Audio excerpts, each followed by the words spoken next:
Pourquoi ne pas se sauver soi-même avant de sauver l'autre? De nombreuses femmes, mesdames et messieurs, avouent être attirées par des compagnons en situation d'échec, blessés par la vie ou même malheureux. On parle alors du syndrome de l'infirmière. Comment expliquer cette attirance bien souvent innocente? Le syndrome de l'infirmière ou du sauveur est en débat aujourd'hui dans la cour commune. Mesdames et messieurs, bonjour. Nous espérons que vous allez bien et que nous vous retrouvons en bonne santé aujourd'hui. Avec toute l'équipe, nous vous disons bonjour et très bonne semaine. Bonjour à vous, Modeste Dossou-Togbe.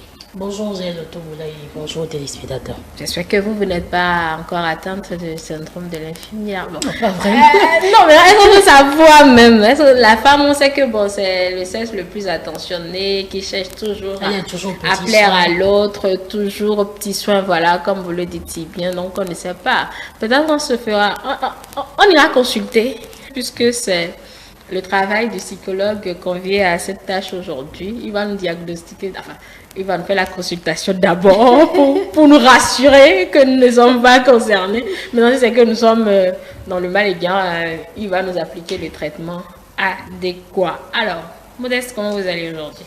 Je vais très bien. On parle de quoi dans le mot du jour? C'est certainement quoi? Syndrome, infirmière, sauveur. Qu'est-ce que vous avez choisi? Aujourd'hui, on parlera de l'infirmière. D'accord, l'infirmière. On va demander tout à l'heure à André Alekonou pourquoi on l'appelle syndrome de l'infirmière, pourquoi pas le syndrome du journaliste. Le syndrome de l'attentionné.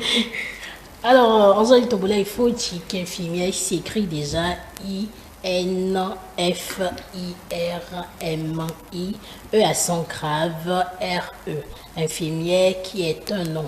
Alors, pour le premier sens, on parle d'une personne habilitée à assurer la surveillance des malades et à les soigner sur prescription médicale. Et concernant l'adjectif du mot infirmière, on parle là d'une personne qui est aux petits soins et qui dispense des soins. On parle de personnes qualifiées qui s'occupent des malades, les soignent, soit sous la direction d'un médecin dans un dispensaire, une clinique, un hôpital, soit en appliquant des prescriptions médicales à domicile.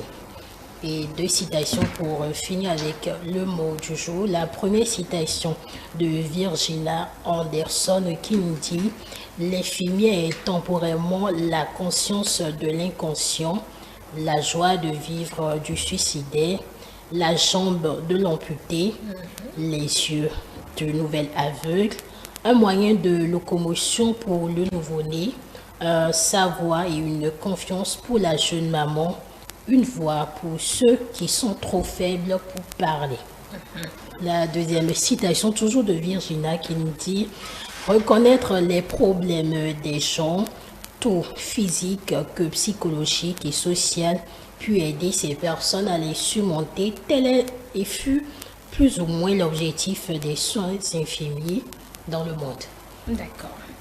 Merci à vous, Modeste. C'est moi. Donc, rendez-vous chez André. Allez, mesdames et messieurs, comme je vous le disais, nous parlons aujourd'hui du syndrome de l'infirmière ou du sauveur. Qu'est-ce que c'est? Restez avec nous pour le savoir, pour nous expliquer concrètement ce mal. Nous avons invité André Alekonou qui est psychologue. Nous aurons également avec nous Aurore Dossou-Yovo qui, elle est coach avec les deux. Donc, nous allons essayer de comprendre ce mal qui touche spécialement les femmes. Peut-être que ça commence à toucher les hommes, je ne sais pas. On va essayer de comprendre cela et surtout en parler parce qu'on ne s'en rend pas compte forcément. C'est ça le mal. Donc, ça peut dérailler. Si on n'est pas soigné, ça peut aller de mal en pire. Donc, c'est essentiel de vous informer là-dessus afin que chacun fasse le point à son niveau. On va installer déjà André qui est là. À tout de suite. J'étais prise par cette belle voix de l'artiste. C'est capable même de le laisser passer. Mais bon, on m'a rappelé à l'autre très rapidement puisqu'on n'a pas toute la journée pour écouter ce son. Puisque vous, téléspectateurs, vous nous attendez donc pour le débat du jour. Bon, c'est plus un entretien qu'un débat aujourd'hui, hein, puisque André, pour le moment, est seul en attendant que le coach nous rejoigne. Bonjour André Alihon. Bonjour. Ça va ce matin? Téléspectateurs, ça va très bien. D'accord. Notre thème du jour, eh bien, c'est ça qui va s'afficher à l'écran. Voilà. André, concrètement, quand on parle du syndrome de l'infirmière, de quoi parle-t-on? Bien, merci beaucoup. C'est déjà, il faut dire tout simplement que c'est scientifiquement, la chose n'est pas encore admise de tous. Tout le monde n'adopte pas encore l'appellation, mais c'est un mal qui existe et qui se vit au quotidien et qui aussi atteint une bonne population. Bon, déjà, le terme syndrome vient appeler à ce qu'on peut dire un certain caractère pathologique, pour ne pas dire le caractère pathogène de la chose. Et c'est de là qu'on parle de syndrome. Mais il faut dire tout simplement que ces personnes, majoritairement des femmes, ces personnes qui se donnent pour rôle d'aider ou de sauver coûte que coûte d'autres individus qu'elles pensent en danger. Elles viennent pour lui donner les soins qu'il faut pour vraiment le sauver ou la sauver de son mal sans rien attendre en retour. C'est pas un commerce, c'est pas comme si elle le fait pour obtenir une récompense ou quelque chose ou pour être payée. Elle le fait spontanément, de façon très désintéressée. J'ai envie de dire très désintéressée, par vocation. Elle se dit c'est son rôle à elle. Elle se l'attribue en fait. C'est aussi sa personne ne lui dit va sauver, mais elle se dit je dois aller sauver tel qui est en danger. Et quelquefois malgré l'individu lui-même. Ah, est-ce qu'on peut faire le bonheur de quelqu'un contre son gré? Obliger la personne. Ah, j'espère qu'on ne pousse pas la chose assez loin. Mais dites-nous déjà, d'où vient ce mal concrètement? Quelle est son origine? Bon, le mal peut avoir plusieurs origines et en psychologie, on va toujours aller vers le développement de l'individu. Ses origines personnelles, comment il a été formé. C'est vrai que, entre autres difficultés, on peut dire peut-être que si l'individu a été confronté à un traumatisme, quelqu'un qui a souffert devant lui et qu'il s'est vu incapable d'aider, il peut, à la suite de ce traumatisme qui n'a pas été travaillé, traité, il peut s'attribuer désormais le rôle d'être le sauveur de tous ceux qu'il va juger en difficulté et essayer d'y aller. Mais l'origine vient principalement du développement de l'individu lui-même. Je vais encore revenir à ce que je ne manque de dire régulièrement ici, le manque d'affection, la faible estime de soi. Dans son développement, voilà un enfant, je vais aller à l'extrême, qui très tôt a été, je vais dire, qui s'est vu attribuer le rôle de parent dans le foyer, dans le couple. C'est à lui tout de suite que les parents démissionnaires ont confié le rôle et c'est lui qui, ou c'est elle qui devient l'adulte qui doit. Donc elle n'aura jamais, durant son développement, le sentiment d'avoir bien fait. Parce qu'il restera, c'est pas son rôle. Elle va toujours s'essayer et malheureusement vous allez constater que ce sont des enfants qui font selon leurs moyens mais qui ne sont pas appréciés selon l'effort qu'ils donnent. Donc cet enfant va rester toujours dans le sentiment de je manque de bien faire, je n'arrive pas à bien faire. Donc on va entretenir durant son développement ce sentiment d'incapacité. Et d'autre part, il y a des parents qui ne prennent pas pour eux donner un peu d'affection à leur enfant, c'est, je sais pas, c'est comme si vous leur demandez de décrocher la lune.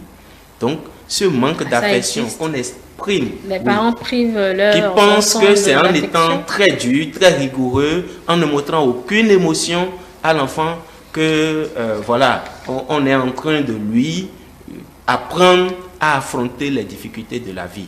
Mais de l'autre côté, ce que l'enfant retient ou enregistre dans son développement, c'est que le monde est dépourvu d'affection.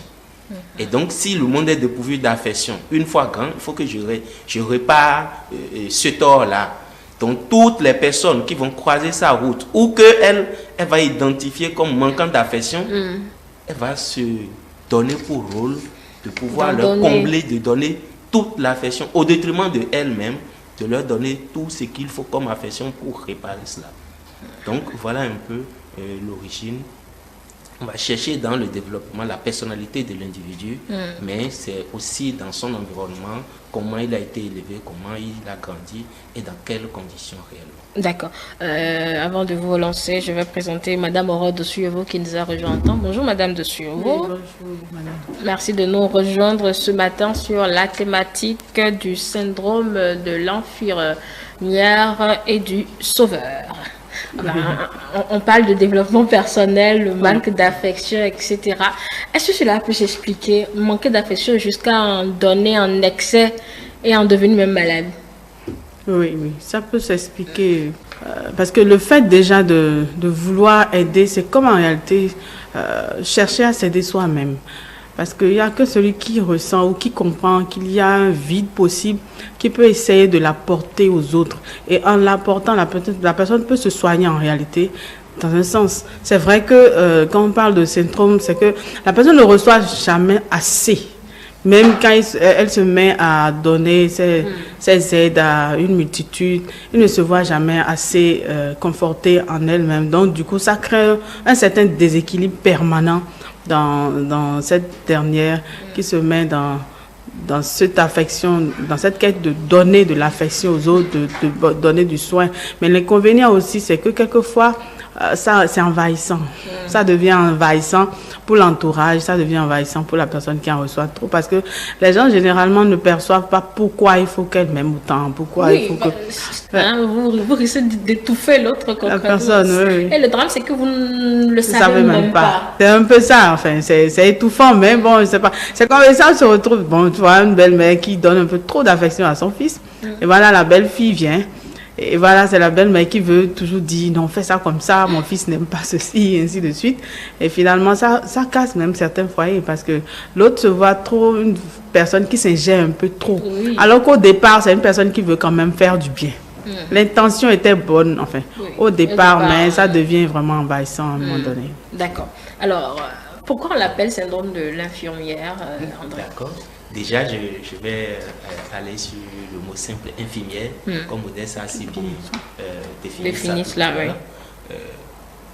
L'infirmière est là pour aider, pour soigner. Quand vous venez à l'hôpital, ce sont les premières personnes qui vous accueillent, qui sont aux petits soins. Donc, déjà, c'est cette appellation qui a été collée à, j'ai envie de dire, l'attitude, au rôle que ces personnes, entre guillemets, ce dysfonctionnement psychologique crée chez certains individus. C'est exactement ça. Elles se mettent exactement dans le rôle d'une infirmière qui est à l'hôpital, qui doit amener des soins, qui doit apporter des soins et qui vous fera ce qu'il faut pour que vous guérissez.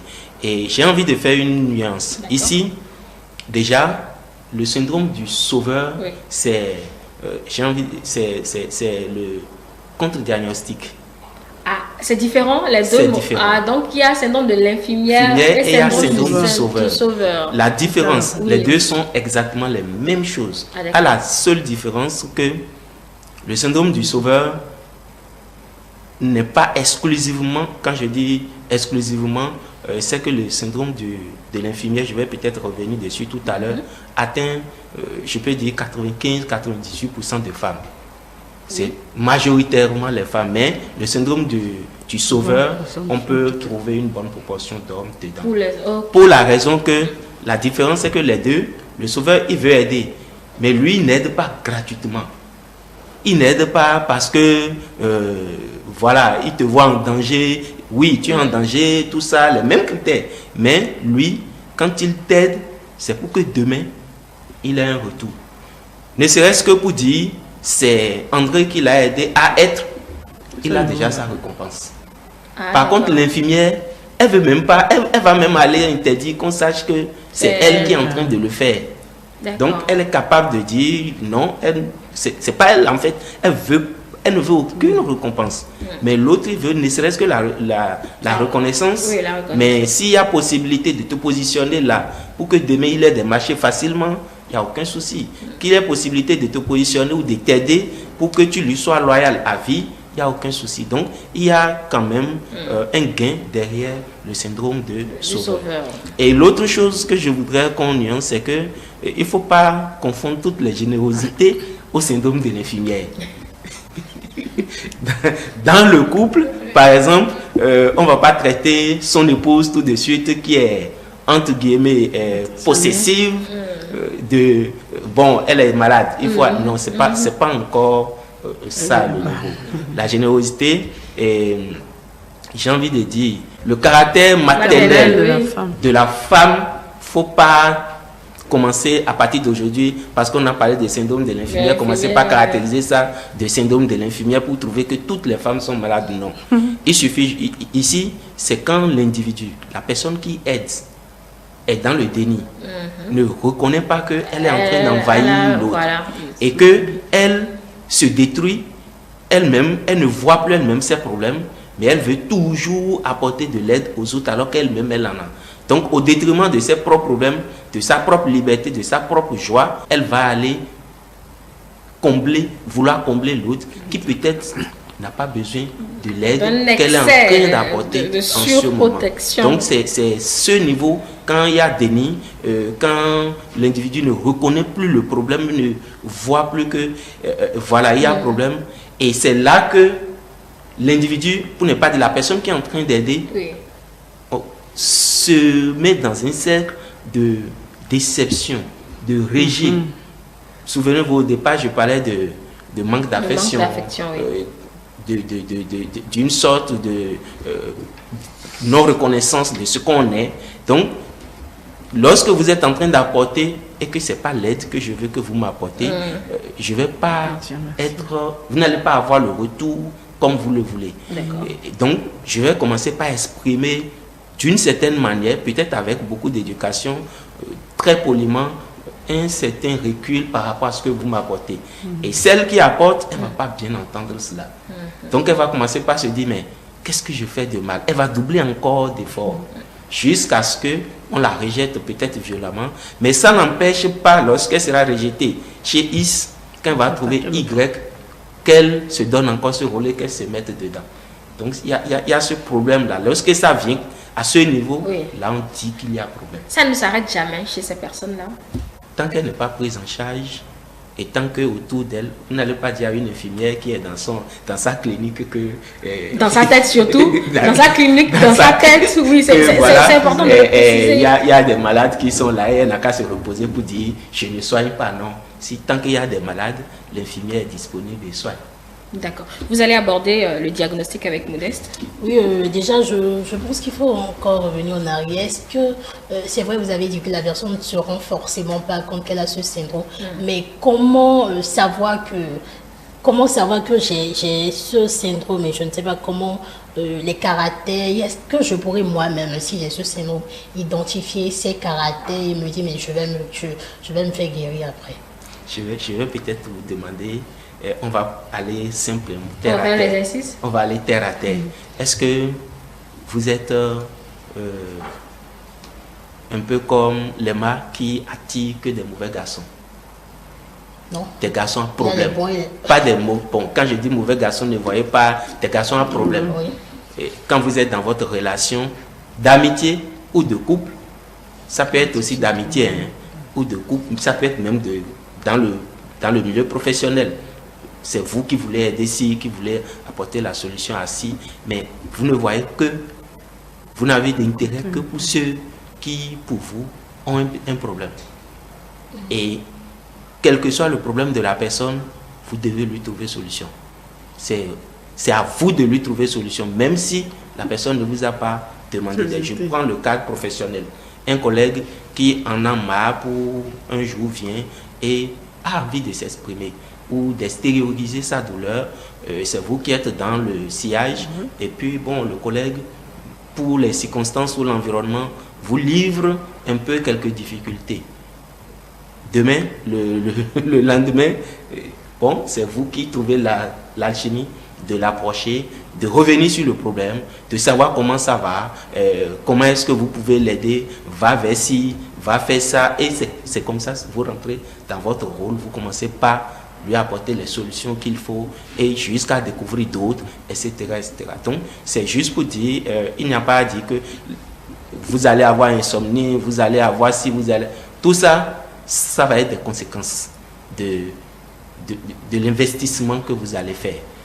Parce que plus vous allez vous investir, peut-être plus ça va vous tenir à cœur, plus vous allez manquer de sommeil, peut-être. Ça, c'est des symptômes secondaires. Ici, ce qui est important, c'est de savoir, dans l'instant, lorsque vous êtes quelque part, vous, ce qui vous intéresse, c'est qui sont ceux qui ont des problèmes. Et quand ils en ont, vous faites des problèmes des autres, vos propres problèmes, mais vos propres problèmes n'ont pas d'intérêt. Vous n'avez pas besoin de le savoir, vous n'avez pas besoin de le gérer. Il faut que je résolve, coûte que coûte, les problèmes de ceux qui m'entourent. Et là, vous, au détriment de tout ce que vous êtes, vous le faites. Non, mais ce qui m'intrigue, c'est que c'est un appel à problème qu'elles font. Comment elles arrivent à détecter le problème des gens? Non, c'est pas Oui, allez-y, madame. Dans notre travail de coaching, par exemple, on arrive facilement à identifier le problème des gens. C'est quand les gens, on parle, quand quelqu'un parle, par exemple, on voit un peu la partie un peu sombre dans son discours, on arrive à identifier que celui-ci a certainement besoin d'une aide. Donc, c'est un réflexe, parce que quand tout le monde se met à parler, juste dans les débats comme ça, on identifie telle personne, pourquoi il revient sur ce mot tout le temps comme ça, et de sorte que quand on dit ceci, il réagit, ou bien il ne veut plus parler, ça veut dire qu'il y a un problème qui a été identifié. Donc, je crois, c'est des personnes qui arrivent à identifier quand même, ou bien quelqu'un est timoré, calme dans son coin, il s'en va pour dire voilà, tu as quoi, et ainsi de suite. C'est déjà un pas vers l'aide qu'on décide d'apporter à une personne. Je crois que tout le monde a ce réflexe d'apporter une aide, mais d'autres savent comment s'arrêter au fait. D'autres savent que voilà, je peux aider, je peux contribuer, mais ils savent aussi quand la personne n'en demande pas, j'arrête. Mais d'autres personnes qui, quand on parle de syndrome, c'est qu'ils vont un peu plus au-delà. Ils souhaitent que le problème, bon, dans leur tête, que le problème ne s'arrête pas. C'est là où la partie envahissante vient. Parce que, bon, normalement, bon, la personne a besoin de toi sur une semaine. Bon, tu as été là, c'est bien, merci. Mais quand ça dépasse maintenant, bon, tu demandes, est-ce que ça va? Est-ce que l'autre problème là, qu'est-ce que je peux toujours faire? Ça veut dire que dans ta tête à toi, c'est pas terminé. Parce que la soif qui est dans ce dernier qui est un peu... qui a ce syndrome-là, c'est qu'il y ait des problèmes pour qu'ils se nourrissent de ce sentiment d'apporter un certain soutien à d'autres personnes. Et on tombe dedans, quand des fois, malheureusement, on tombe amoureux aussi. Ouais. Ça, c'est un cercle qui va pas finir, ça deviendra... oui, ça fait un pas rapide, quoi. Parce qu'on voit souvent ça quand, par exemple, une dame tombe amoureuse d'un monsieur qui a une certaine faiblesse, à un moment donné, découvre, devient envahissant. Parce qu'il trouve que non, celui-ci, c'est une personne âgée, il faut que je prenne soin, Et l'autre trouve que non, je suis âgée, certes, mais je m'occupe bien de moi. Et ça devient une certaine maladie. C'est là où le manque de reconnaissance de l'autre, là, intervient. Ça blesse. Parce que je veux lui faire du thé, c'est pas... Mais lui, voilà, il ne veut pas. Il rejette, puis dépose, il s'en va. Et puis bon, c'est comme, je trouve que qu'il a besoin de ça, mais l'autre trouve qu'il n'en a pas besoin. Donc il y a ce déphasage, c'est qu'il faut arriver à un moment donné à s'arrêter. J'ai pris, je veux lui faire du thé parce que je crois qu'il en a besoin, mais il n'a pas pris, tant mieux, demain je ne ferai pas. J'arrête. Voilà, j'arrête. Nous autres, c'est la réaction qu'on aurait. Mais la réaction vient au bout de beaucoup de brisements. Finalement, parce que quand on va dans la société, les gens finissent par arrêter, mais il faut qu'il y ait des coups durs, et c'est là, c'est pas, des chocs émotionnels interviennent, et maintenant chacun se recroqueville dans son coin, et puis bon, et maintenant identifie une autre personne sensible pour encore recommencer, parce qu'il y a un besoin, c'est le manque d'affection personnelle parce que ça ne se résout pas. Maintenant, souvent, moi, ce que je dis aux gens, apprendre à demander à quelqu'un, dis-moi je t'aime, ou bien dis-moi que tu m'aimes. Parce que ça ralentit un peu. Quand finalement tu as quelqu'un dans ton environnement à qui tu lui dis dis-moi que tu m'aimes. Ça s'arrête un peu, enfin ça ralentit. Parce qu'au moins, tu sais, au moins dans tout ce que je fais, voilà, quelqu'un m'aime au moins. J'arrive à compenser un vide. Et ça fait un retour qu'on reçoit, parce que c'est le fait de ne jamais recevoir ce retour-là qui crée cette dépression qui ne s'arrête pas. Oui, mais est-ce que ça ne porte pas, ça ne tend pas vers un côté narcissique, le match vu à tout moment? Non, c'est pas de matu vu, c'est de l'inconscient plutôt. C'est inconscient, c'est pas on fait ça pour faire voir, non, c'est pas volontaire. Effectivement, oui, c'est vraiment inconscient, certes, mais ça appelle le narcissisme intérieur de l'individu. Parce que qui je suis ne lui suffit pas. La personne ne se satisfait plus de l'appréciation telle qu'elle est. Elle veut se rassurer que c'est en donnant un peu plus qu'elle aura une certaine reconnaissance dans son environnement. Et c'est là que ça devient un peu problématique. Ce n'est même pas au niveau où vous allez dire, voilà, elle a été déçue, choquée, il faut que je la choque au maximum et puis elle va s'arrêter. Non, au contraire. Au pire des cas, si elle lâche la prise A, elle va trouver une prise B. Sinon, il faut vraiment de l'aide. Il faut vraiment de l'aide. Et mieux encore, elle est capable de perdre tous ses amis, sa famille, juste parce que vous êtes en train de lui dire que Modeste n'a pas besoin d'aide. Arrête, tu es en train d'étouffer Modeste. Donc, ça c'est l'extrême. Venir, il faut trouver la manière de lui dire que Modeste, c'est pour ça que même la personne qu'elle est en train d'aider, elle va traiter la personne d'ingrate à la fin. Et quand elle va parler de tout ce qu'elle t'a apporté et que tu as été vraiment ingrat, non reconnaissant, on va lui donner raison en fait. Mais elle le fait pas pour mentir, elle le fait honnêtement et naturellement. Mais là où elle n'ouvre pas les yeux, c'est que est-ce que ce que je faisais était adapté? Et c'est sur ça qu'on tient l'accompagnement. Mais c'est très délicat et c'est fastidieux. Parce que il faut amener la personne à reconnaître que tu sors des limites. Non, maladie. Non, c'est un vice. Non, je dis pas, je parle pas de folie. Je dis c'est quand même mal. Bon, c'est mal. Ce que tu fais est pathologique. Ce que tu non, fais. C'est pas une maladie. Non, je peux me corriger si c'est pas une maladie. Je dis c'est une maladie. C'est choquant. Parce que vous voyez. Ok, d'accord. Je présente alors mes excuses. Non, c'est pas que ce que tu dis dans un cadre scientifique, oui. On parlerait de maladie. Mais avec les téléspectateurs, je prends l'habitude de dire des choses de façon un peu monnayée. Parce que ils vont commencer par traiter majoritairement les femmes. Et si je prends, je peut-être m'abuse à dire quelque chose. Si on prend 5 femmes, on va trouver 3 qui vivent cela. Quand on va commencer par tasser toutes les personnes généreuses de malades et qu'on va tomber, excusez-moi, sur quelqu'un comme Angèle, qui déjà regarde difficilement avant de te donner, et que quand elle a fait l'effort de venir te donner, tu viens lui dire, tu m'envahis. Bon. C'est un distrait à jamais. Oui, il y a un dysfonctionnement psychologique. D'accord. Il y a, j'ai envie de dire, un jugement psychologique qui est un mauvais jugement psychologique. Une mauvaise appréciation de la limite de don de la personne, qu'il faut amener la personne à reconnaître et à apprendre maintenant à se connaître et à pouvoir se mettre dans ce sillage. Sinon, c'est pas du tout évident. Pour la personne, elle donne pour sauver, pour aider.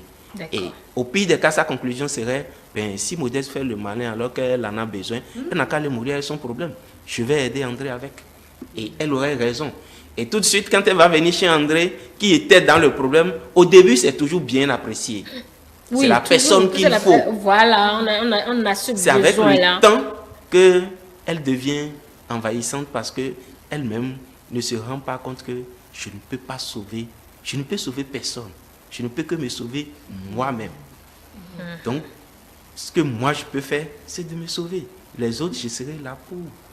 D'accord. Vous avez parlé tout à l'heure, enfin, vous avez donné un exemple qu'elle est capable même de se séparer de sa famille simplement parce qu'on n'a pas trouvé la manière de lui dire que tu envahis, tu étouffes un peu telle ou telle personne. Est-ce que les relations également toxiques ne donnent pas aussi cette impression? Il faudrait qu'on sache que ça, c'est une relation toxique, ça, c'est le syndrome de l'infirmier. Je ne sais pas si je me fais comprendre à Alihon. Oui, oui, bien sûr. Il faut pouvoir faire. Le syndrome de l'infirmière se distingue simplement. La personne qui le fait n'a aucune intention derrière. C'est tout naturel. Et elle, on va parler de déni de sa réalité parce que quand ça commence par devenir gênant pour l'entourage et pour elle-même, on va parler de pathologie. Mais elle ne le fait au départ et elle n'attend rien, quel que soit le temps que ça dure. Il n'y a pas de manipulation, il n'y a rien, il n'y a aucun coup bas dedans. Okay. Elle le fait naturellement. Mais une relation toxique, si on peut dire comme ça, c'est quelqu'un qui vient de façon intentionnelle vous faire mal. Oui. Dans peut-être pas vengeance, peut-être pas, je ne sais pas. Et vous, parce que vous aimez un peu trop, vous laissez aller à toutes ces exigences. Émotionnel, vous vous laissez aller, vous prenez pas pitié et tout ça. Il faut différencier cela. D'accord. Parce que l'infirmière ici, dont nous parlons, c'est que elle va le faire généreusement pour sauver la vie. Point final. Quelque chose à apporter sur cette question? Oui, en fait, dans les émotions, on retrouve un peu aussi ça parce que les sentiments commencent normalement bien avant de devenir toxiques plus tard. C'est-à-dire, à un moment donné, j'ai l'habitude de taquiner les femmes qui appellent leur mari bébé. Parce qu'à un moment donné, le bébé grandit. Le fait de commencer déjà une relation dit bébé, à un moment donné, la personne va te frustrer. Parce qu'il y a un peu trop de soins. Ces appellations viennent à cause de quelque chose, d'une certaine faiblesse remarquée au départ. C'est mon bébé et tout, chouchouté tout le temps. C'est mon bébé à vie. En fait, moi, j'ai eu à remarquer ce syndrome à des moments donnés comme ça, quoi. J'ai été obligée de dire à la dame, écoute, ton bébé a grandi. Donc, il faut ralentir ces soins parce que le monsieur trouvait que non, c'est envahissant. C'est-à-dire le fait d'être toujours petit soin. Mais elle-même ne s'en rendait pas compte. Il a fallu qu'elle fasse des crises après. D'accord. Tu vois. Donc, c'est-à-dire il faut savoir faire la part des choses chaque fois dans nos vies personnelles. Parce qu'on peut arriver là sans s'en rendre compte. Oui, Modeste. C'est vrai, le docteur André a dit tout à l'heure que ces personnes atteintes du syndrome de l'infirmière ou du sauveur attendent quelquefois des reconnaissances. Mais comment savoir que déjà la personne est atteinte du syndrome et lui montrer ma reconnaissance à chaque fois? Parce que tout ce qui est sûr, quand elle va être au petit soin, quand je ne serai pas reconnaissante, la personne va repartir et va peut-être plus m'apporter son aide ou être petit soin. L'infirmière n'a pas besoin de récompense. L'infirmière est au petit soin pour être au petit soin. Et avec l'infirmière, vous ne serez jamais guéri. Vous serez toujours malade. C'est quelle maladie qui finit pas? Parce que si vous guérissez, si elle admet que vous êtes guéri, elle n'est plus infirmière. Alors qu'elle est en quête. Donc, il faut que vous aurez toujours des problèmes et elle va toujours apporter des solutions. Mais le sauveur, il va apporter solution, mais solution moyennant quelque chose. Et chaque fois, il peut apporter plusieurs solutions à vous, tant qu'il a son intérêt dedans. Sinon, le mieux serait d'aller vers d'autres, pourvu qu'on puisse dire, c'est lui qui a aidé ci, qui a aidé ça, qui a fait ci à ça, qui a fait ci à ça. Et ça appelle beaucoup de narcissisme, ça c'est vrai, pour qu'on le reconnaisse que c'est lui, après tout, c'est lui le boss, c'est lui qui a... Je vais ajouter quelque chose. Oui. Ça me rappelle souvent les messieurs qui ont les moyens et puis les filles sont collées à eux parce que c'est moyennant finalement le sexe si tu n'as rien à me donner. Parce que sinon les gens finissent par réagir pour dire toi, je sais pas, je ne te sens pas quoi. La personne t'a aidé une fois, bon, tu croyais que c'est gratuit, deuxième fois, je croyais que c'est gratuit. Mais un jour, il finit par le dire à haute voix, enfin. Tu ne réagis pas, on ne sait pas. En tout cas, il lâche un mot pour qu'on sache que quand même, il attend un certain retour. Oui. Alors, André Alihon, dites-nous, comment on fait le diagnostic de ces personnes-là qui souffrent du syndrome de l'infirmière? Déjà, c'est assez délicat parce que il faut que la personne accepte de venir au soin. Il faut que la personne accepte de consulter. Et ce qu'on fait souvent, c'est que l'entourage doit déjà constater. Ce n'est pas sur un fait, ce n'est pas sur une consultation qu'on viendra dire « Ah, c'est de ça que tu souffres. Donc, plusieurs problèmes. Il faudrait qu'on constate et que ces constats-là soient acceptés par l'individu. Que l'individu admette que « Ah, c'est vrai, il semble que j'aide les gens, j'apporte mon soutien juste à un niveau, je constate que les personnes ne sont pas reconnaissantes et deviennent ingrates. Et on n'est pas reconnaissant envers moi. En fait, quand j'aide, je ne suis pas satisfaite de tout ce que j'apporte aux gens. Mais et au détriment de moi-même, je le fais. Donc quand on va constater tout ça et que la personne va accepter qu'il y a vraiment problème dans mon apport d'aide, là, elle va rentrer dans un processus. Et ça prend le temps, ça met un peu de temps, c'est vrai, mais ça va à un rythme, au rythme de la personne. Il n'y a pas de prescription standard dit, dès qu'il rentre, vous le prenez en 2-3 thérapies, vous faites ci, vous faites ça. Certaines personnes, parce que ça dépend de la profondeur. Et la profondeur de ce syndrome dépendra des chocs que la personne a reçus tout au long de son aide.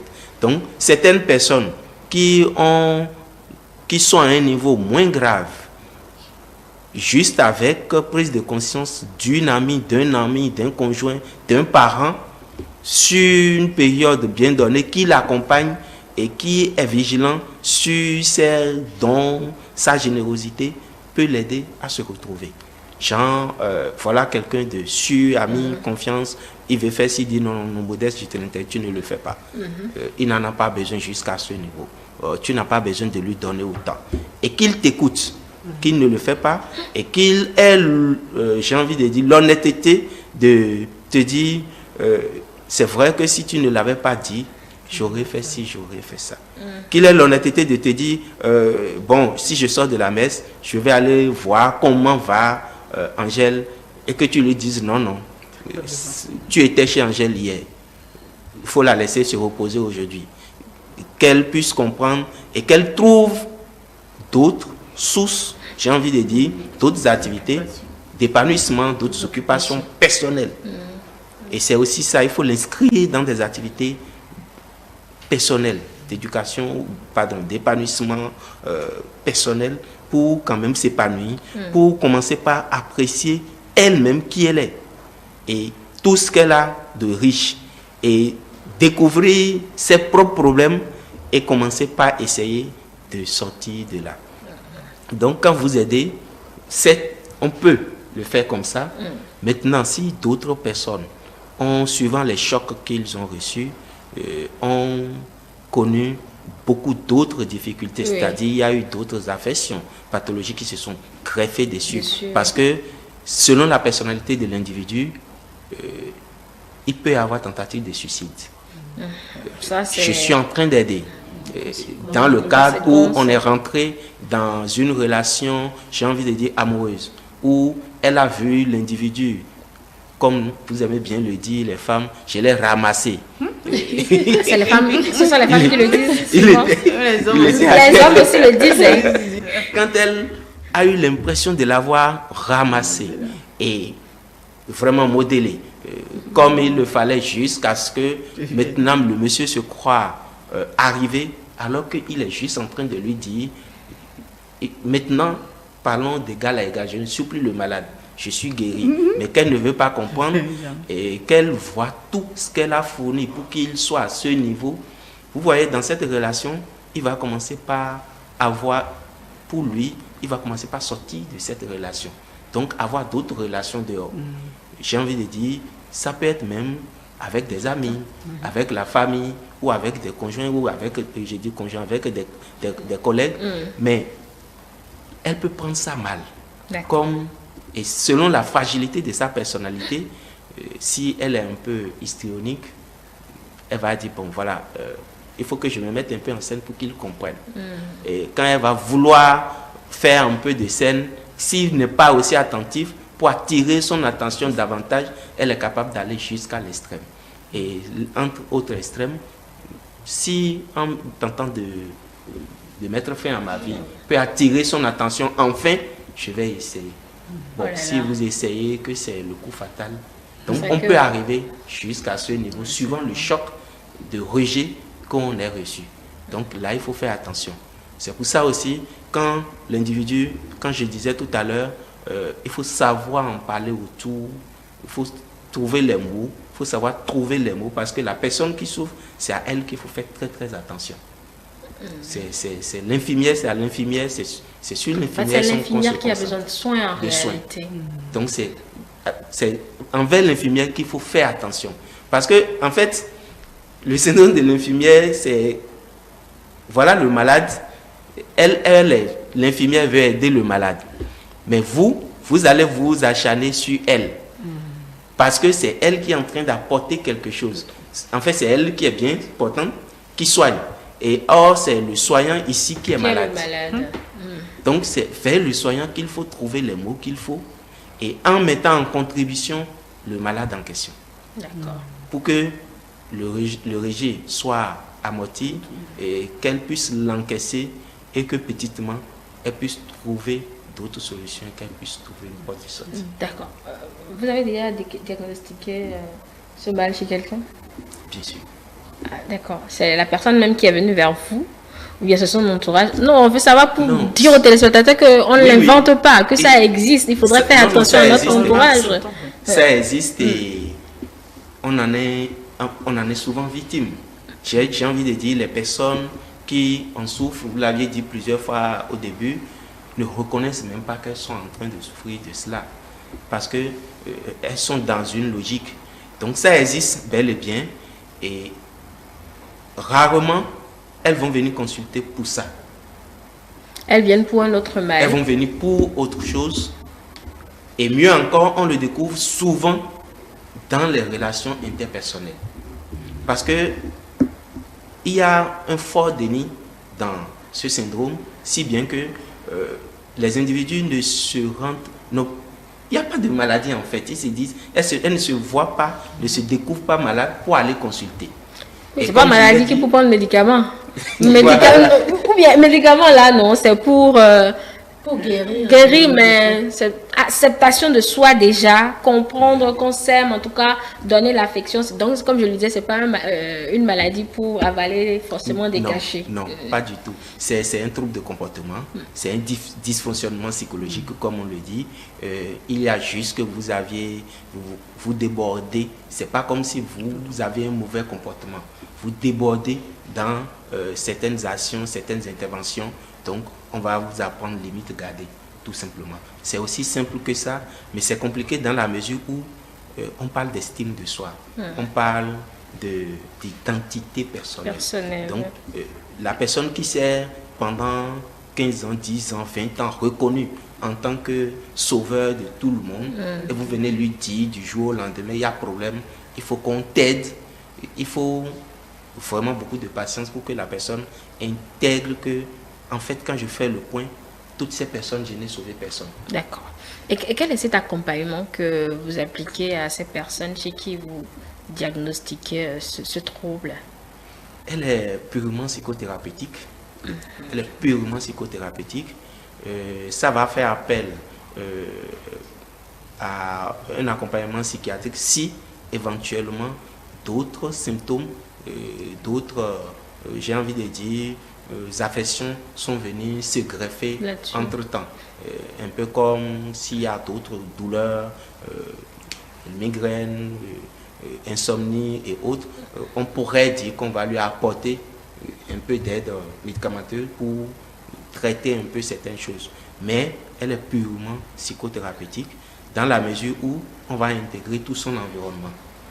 Mais c'est d'abord un travail qui commence sur l'individu et qui se fera étroitement avec l'individu, mais au rythme de l'individu. Donc, c'est un peu C'est cela. un peu cela. D'accord. Madame de Souyovo, quand c'est comportements interviennent chez une personne, comment on l'accompagne? André Alivon l'a dit, c'est un accompagnement psychothérapeutique. Voilà, psychothérapeutique. Mais si on ne veut pas aller forcément dans la thérapie, parce que la thérapie, parfois, ça fait peur. Ça va forcément être thérapeutique. Ça peut ne pas être professionnel, comme je l'ai dit tantôt. Ça peut ne pas être professionnel, ça peut être informel, c'est-à-dire un ami, un parent, un conjoint ou un membre de la coach, famille. Justement, un coach. Donc, on va rentrer déjà dans le professionnel. Le coach là va appliquer quel coaching? Dites-nous, madame. Le coaching, c'est les échanges on essaie d'apporter aux gens. On échange de tout et de tout et de rien, comme je le dis, pour pouvoir rentrer dans la vie, même dans l'enfance de l'individu, ce qui l'a marqué, ce qui n'était pas, ce qu'il aurait souhaité, ce qui était un dysfonctionnement. Parce que il faut se découvrir en réalité pour se corriger sur certaines choses. Et les parents, je vais dire, ce sont eux qui sont des fois, les parents en Afrique ou bien au Bénin ont du mal à donner de l'affection vraiment à chaque enfant, parce que eux-mêmes, souvent, disent qu'ils n'en ont pas reçu. Donc, du coup, ils ont du mal à accorder cette affection. Donc, ça crée des manquements. Donc, le fait d'échanger de long en large, d'amener l'individu à découvrir son milieu de vie, ses amis d'enfance, ce qui aurait été, ce qu'il aurait souhaité, ça amène l'individu à se connaître lui-même. Plus on se connaît, plus on sait maintenant comment canaliser les débordements à un moment donné, plus on sait maintenant, en fait, parce que il y a des enfants, des gens qui sont grands, mais qui demeurent enfants au-dedans d'eux. Ils auraient voulu peut-être apporter ce soin à une telle personne. Il y a des personnes qui auraient voulu aider certains qui sont décédés à un moment donné de leur vie. Et ça fait un manque. Et le fait de rechercher des gens à soigner tout le temps, c'est comme une manière d'apporter de l'aide à cette personne qu'ils ont perdue à un moment donné de leur passé. Et il faut s'arrêter à un moment donné, reconnaître que oui, tout le monde n'est pas pareil. C'est des conseils, comme ça, moi j'arrive à apporter. Tout le monde n'est pas pareil, tout le monde n'a pas besoin d'aide de cette manière-là. Il faut que la personne exprime l'aide avant que toi tu ne puisses voir l'outil que tu as pour pouvoir lui apporter ce dont il a besoin à un moment donné. Et il faut maintenant laisser la personne grandir. Parce qu'un enfant, on l'accouche bébé, mais il ne demeurera pas bébé tout le temps. C'est-à-dire à une étape de la croissance de la personne avec qui on apporte une certaine aide, il grandit. C'est-à-dire ce qu'on lui a donné, ce que tu lui as donné en tant qu'une personne infirmière qui a identifié un soin, il faut maintenant attendre pour voir sa réaction, comment il a digéré ce que tu lui as apporté, pour savoir que, ok, c'est bon déjà. Et maintenant, voir peut-être une autre personne. Là, ça permet d'être équilibré dans toutes les aides qu'on apporte, que de dire, bon, je dois, je sais pas, quelqu'un qui apprend à marcher, il faut toujours mettre un lit quand il ne met un pas pour qu'il ne tombe pas. Non, il faut le laisser tomber à un moment donné pour pouvoir savoir que oui, j'ai encore besoin de toi. Là, la personne finit par savoir comment apporter son utilité et comment aussi avoir réclamer la présence des autres aussi. Parce que la vie, il doit y avoir une certaine compensation dans tout acte qu'on pose. C'est vrai, c'est pas pour tomber dans le syndrome du sauveur, mais il faut qu'il y ait un retour dans tout ce qu'on fait pour être équilibré. Quand il n'y a jamais de retour, c'est là où ça tombe encore dans une autre forme de dépression qui ne s'arrête pas. Parce que la personne trouve que tu l'envahis un peu trop. Et c'est dit, essaye de faire attention à notre entourage pour être équilibré et réclamer d'autres personnes qui peuvent aussi t'aider à leur retour.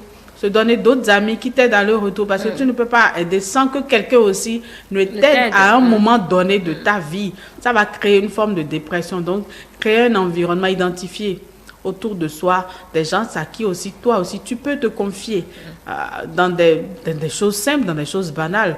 Peut-être exposer ce que tu es en train de faire pour que tu te dises, ah là, c'est pas... Parce qu'on n'a pas dans notre culture une habitude de dire des choses qui ne vont pas.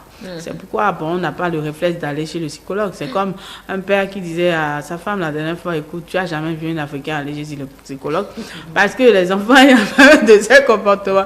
Le père dit que lui ne veut pas aller payer pour ça. Là. Donc, c'est dit, en Afrique, on n'a pas vraiment... On ne comprend pas l'utilité des psychologues. Que c'est chez les Blancs, on fait ça. Le manque qu'on apporte, c'est le fait d'écouter une personne, que la personne est devant toi et ne te dit pas ça va. Parce que c'est ce qui crée beaucoup de syndromes. C'est-à-dire on n'arrive pas à s'exprimer. On n'arrive pas à dire, voilà, ceci, j'aurais voulu ça. On ne dit à personne. Donc, au moins, le psychologue ou le coach, des fois, est là pour pouvoir écouter des heures, des heures, des heures. Et le fait déjà de se libérer guérit une partie. Parce qu'au moins, tu sais que quelqu'un t'a écouté, quelqu'un est là pour toi, quelqu'un, au moins, te comprend, même s'il ne dit rien. Et ça équilibre un peu la vie. Donc, en tout cas, moi, j'exhorte souvent les gens à prendre du temps pour trouver des gens qui peuvent les écouter quand même. Oui, André, vous me demandez, si vous me permettez, coach Aurore, est-ce que vous arrivez quand même à accompagner nos parents, parce que les parents présentent le plus souvent ces caractères, ce syndrome de l'infirmier, veulent être aux petits soins, tout contrôler chez les enfants. Est-ce que vous êtes quand même arrivé à coacher un peu nos parents? Oui, quand on fait des conférences avec les femmes, les couples, des fois, on arrive à leur dire, parce que les parents sont dans deux générations. Ils sont au milieu de deux générations, souvent, ils trouvent que c'est une manière, ce qu'ils ont reçu de leurs parents, ils veulent aussi transmettre ça. On arrive à choquer un peu, à leur dire, laissez les enfants grandir. C'est vrai que les parents n'acceptent pas souvent. Hein. Les parents se disent qu'ils comprennent tout, ils maîtrisent tout. Et que, bon, nous, on est des jeunes, on ne peut pas leur apporter. Mais quand on leur apporte la conséquence, parce qu'il faut amener, enfin, on essaie de les amener à voir, quand tu l'as fait, quel est le retour que tu as eu? Est-ce que la personne est toujours là ou bien t'a fui à un moment donné? Parce qu'il y a des gens aujourd'hui, leurs parents les appellent et puis ils ne décrochent pas. Parce qu'on te trouve que tu es envahissant, bien c'est toi qui veux tout acheter dans la maison. Tout savoir. Tout savoir, oui, ça commence moi, bon, j'adore mes parents, mais quand ils commencent pas à être un peu trop là. Et puis le matin, on s'éloigne un peu. WhatsApp aujourd'hui, bon, ça devient pire parce que tu te réveilles le matin, les audios sont là comme ça, et puis bon, fais ceci, bon. Puis les gens écoutent, mais ils ne réagissent pas. Et ça les choque aussi. Donc, amener les parents à s'occuper, parce que c'est le manque d'occupation aussi qui entraîne ces genres de choses-là. À s'occuper, à avoir d'autres choses, ou bien à étaler leurs sentiments sur le nombre d'enfants qu'ils ont. Ouais, parce que si tu as 5 enfants, ne te concentre pas sur une seule personne que tu trouves qu'il a besoin de tout. Tout à l'heure, Modeste a posé la question sur les parents. Donc, les parents peuvent aussi être atteints de ce syndrome, surtout nos moments, c'est cela. Oui, on a parlé des moments. D'abord, le syndrome de l'infirmière, c'est majoritairement les femmes. Déjà, pourquoi les femmes? Les femmes, parce que c'est à elles que Dieu a donné le don de la vie. C'est elles qui portent. Déjà, parce que la transmission de l'amour, le fait d'abriter et de fusionner avec l'être, de lui transmettre, d'être maternelle depuis le fœtus jusqu'à, et il suffit pas de naître pour que l'amour ou l'affection de votre mère s'arrête. Donc elle doit continuer par prendre soin, voilà, tout faire pour vous garder et vous accompagner. Donc déjà elles ont plus ce rôle maternel, d'allaitement, voilà, de petits soins que les hommes. D'accord. Et donc, elles sont, entre guillemets, plus exposées que les hommes. C'est vrai qu'il y a aussi des hommes. Il y a aussi des hommes. Il y a enfin des hommes. Ils sont aux petits soins. Bon, on va dire que ce sont des aimants qui attirent que de mauvaises femmes, des femmes à problème. Il le fait, et puis après, il est déçu. Elle s'en va, il saute sur une autre, il veut aider ci, il veut aider ça. C'est toujours lui qui est aux petits soins de tout le monde, au détriment de lui-même. Il y en a quand même aussi qui sont là, qu'on retrouve. Donc voilà, c'est plus les femmes. Parce qu'elles ont naturellement cet instinct, cet instinct maternel. Et plus encore, c'est elles, c'est vrai que les hommes aussi sécrètent souvent ce qu'on appelle l'hormone de l'amour, mais c'est plus encore les femmes qui le font majoritairement. Ce qu'on appelle l'ocytocine. L'ocytocine, qui est le syndrome de l'amour, qui leur permet quand même de donner autant d'amour qu'il faut. Et donc, c'est dans tous ces processus de maternité, elles emmagasinent suffisamment, donc elles en ont à donner à profusion. Mais si une mère est atteinte de ce mal-là, ça va être compliqué pour l'enfant. Hein? Oui, souvent c'est transféré ou c'est confondu à l'envahissement, à la surprotection, à la surprotection maternelle où, bon, voilà, elle pense lutter pour le bonheur bonheur de de son l'enfant. enfant. Et souvent, dans ce cas, elle ne veut pas guérir son enfant. Elle chasse plutôt toute Tout. proie possible, tout l'arracher. repas possible autour de l'enfant. Et c'est là que elle On veut ne peut être, même pas prendre l'enfant, hein. C'est Non. qu'il y a qu'elle qui puisse elle prendre veut faire, l'enfant. c'est elle qui va faire tous là là, les choix. là, c'est On vrai. en rencontre, C'est vrai, le coach parlait tout à l'heure de parents envahissants qui vont jusqu'à choisir les amis, même à l'école, des enfants. Tu dois fréquenter. Tu chemineras avec ci, tu ne parleras pas avec ci, et souvent, vous savez, c'est difficile. J'ai reçu une fois un garçon de 25 ans, et c'est à 25 ans, après 4-5 entretiens, qu'il ose dire à sa mère, lorsque vous aurez fini, et il dit, vous, papa et toi, lorsque vous m'aurez donné, vous aurez fini de faire tout ce que vous êtes en train de faire, que vous m'aurez donné mon moi, je vais prendre des décisions. Parce que sa mère se plaignait qu'à son âge, il ne prend pas de décisions. Il ne fait rien. Et au cours des entretiens, il s'est redécouvert, il a compris qu'en fait, il n'a jamais pris de décision dans sa vie. Depuis l'enfance, c'est l'école, les séries, habits, amis, même la première copine qu'il a eue, c'est encore sa mère. Oh là là. Oui, et il était choqué de découvrir que mais il n'a jamais rien fait. Et puis, quand j'ai convoqué la rencontre avec la mère, il a écouté religieusement et puis il me dit, psychologue, moi j'ai pas de problème, il faut dire à maman, lorsque elle et papa m'auront donné mon moi, Il va prendre des décisions. je vais être autonome. Ah bah, il lui a fallu certainement du courage pour Et l'extérioriser. la à mère 25 qui ans. était dans le milieu clinique a compris tout de suite tout le sens de ce que son garçon l'enfant disait. venait de dire. Ah, tu n'as ton moi est avec nous. Bon, ça a été très choquant. Mais bon, voilà. Ils ont pu franchir des paliers à partir de là parce qu'elle a compris qu'elle était très envahissante. Et bon, elle n'avait que lui comme garçon. Ah oui, c'est Et ça c'était aussi. son Benjamin. Et c'était son bébé. Voilà. Et lui, bon, tu elle vas refuse voir, de là, le voir ça. partir aussi, d'une certaine manière inconsciente. Les parents veulent toujours le Non, bien de pourtant, leur enfant. c'est tellement simple à vivre parce que vous ne pourrez jamais vivre la vie de l'autre. Non, jamais. Et vous n'allez jamais sauver plus que 2 personnes. Non, plus qu'une Plus qu'une personne. personne. Et la seule que vous allez sauver, C'est c'est vous. vous-même. Forcément. Et c'est seulement en vous sauvant que vous allez aider celui que vous croyez sauver à se sauver lui-même aussi. Parce que si je ne suis plus un problème, Modeste va se concentrer sur elle.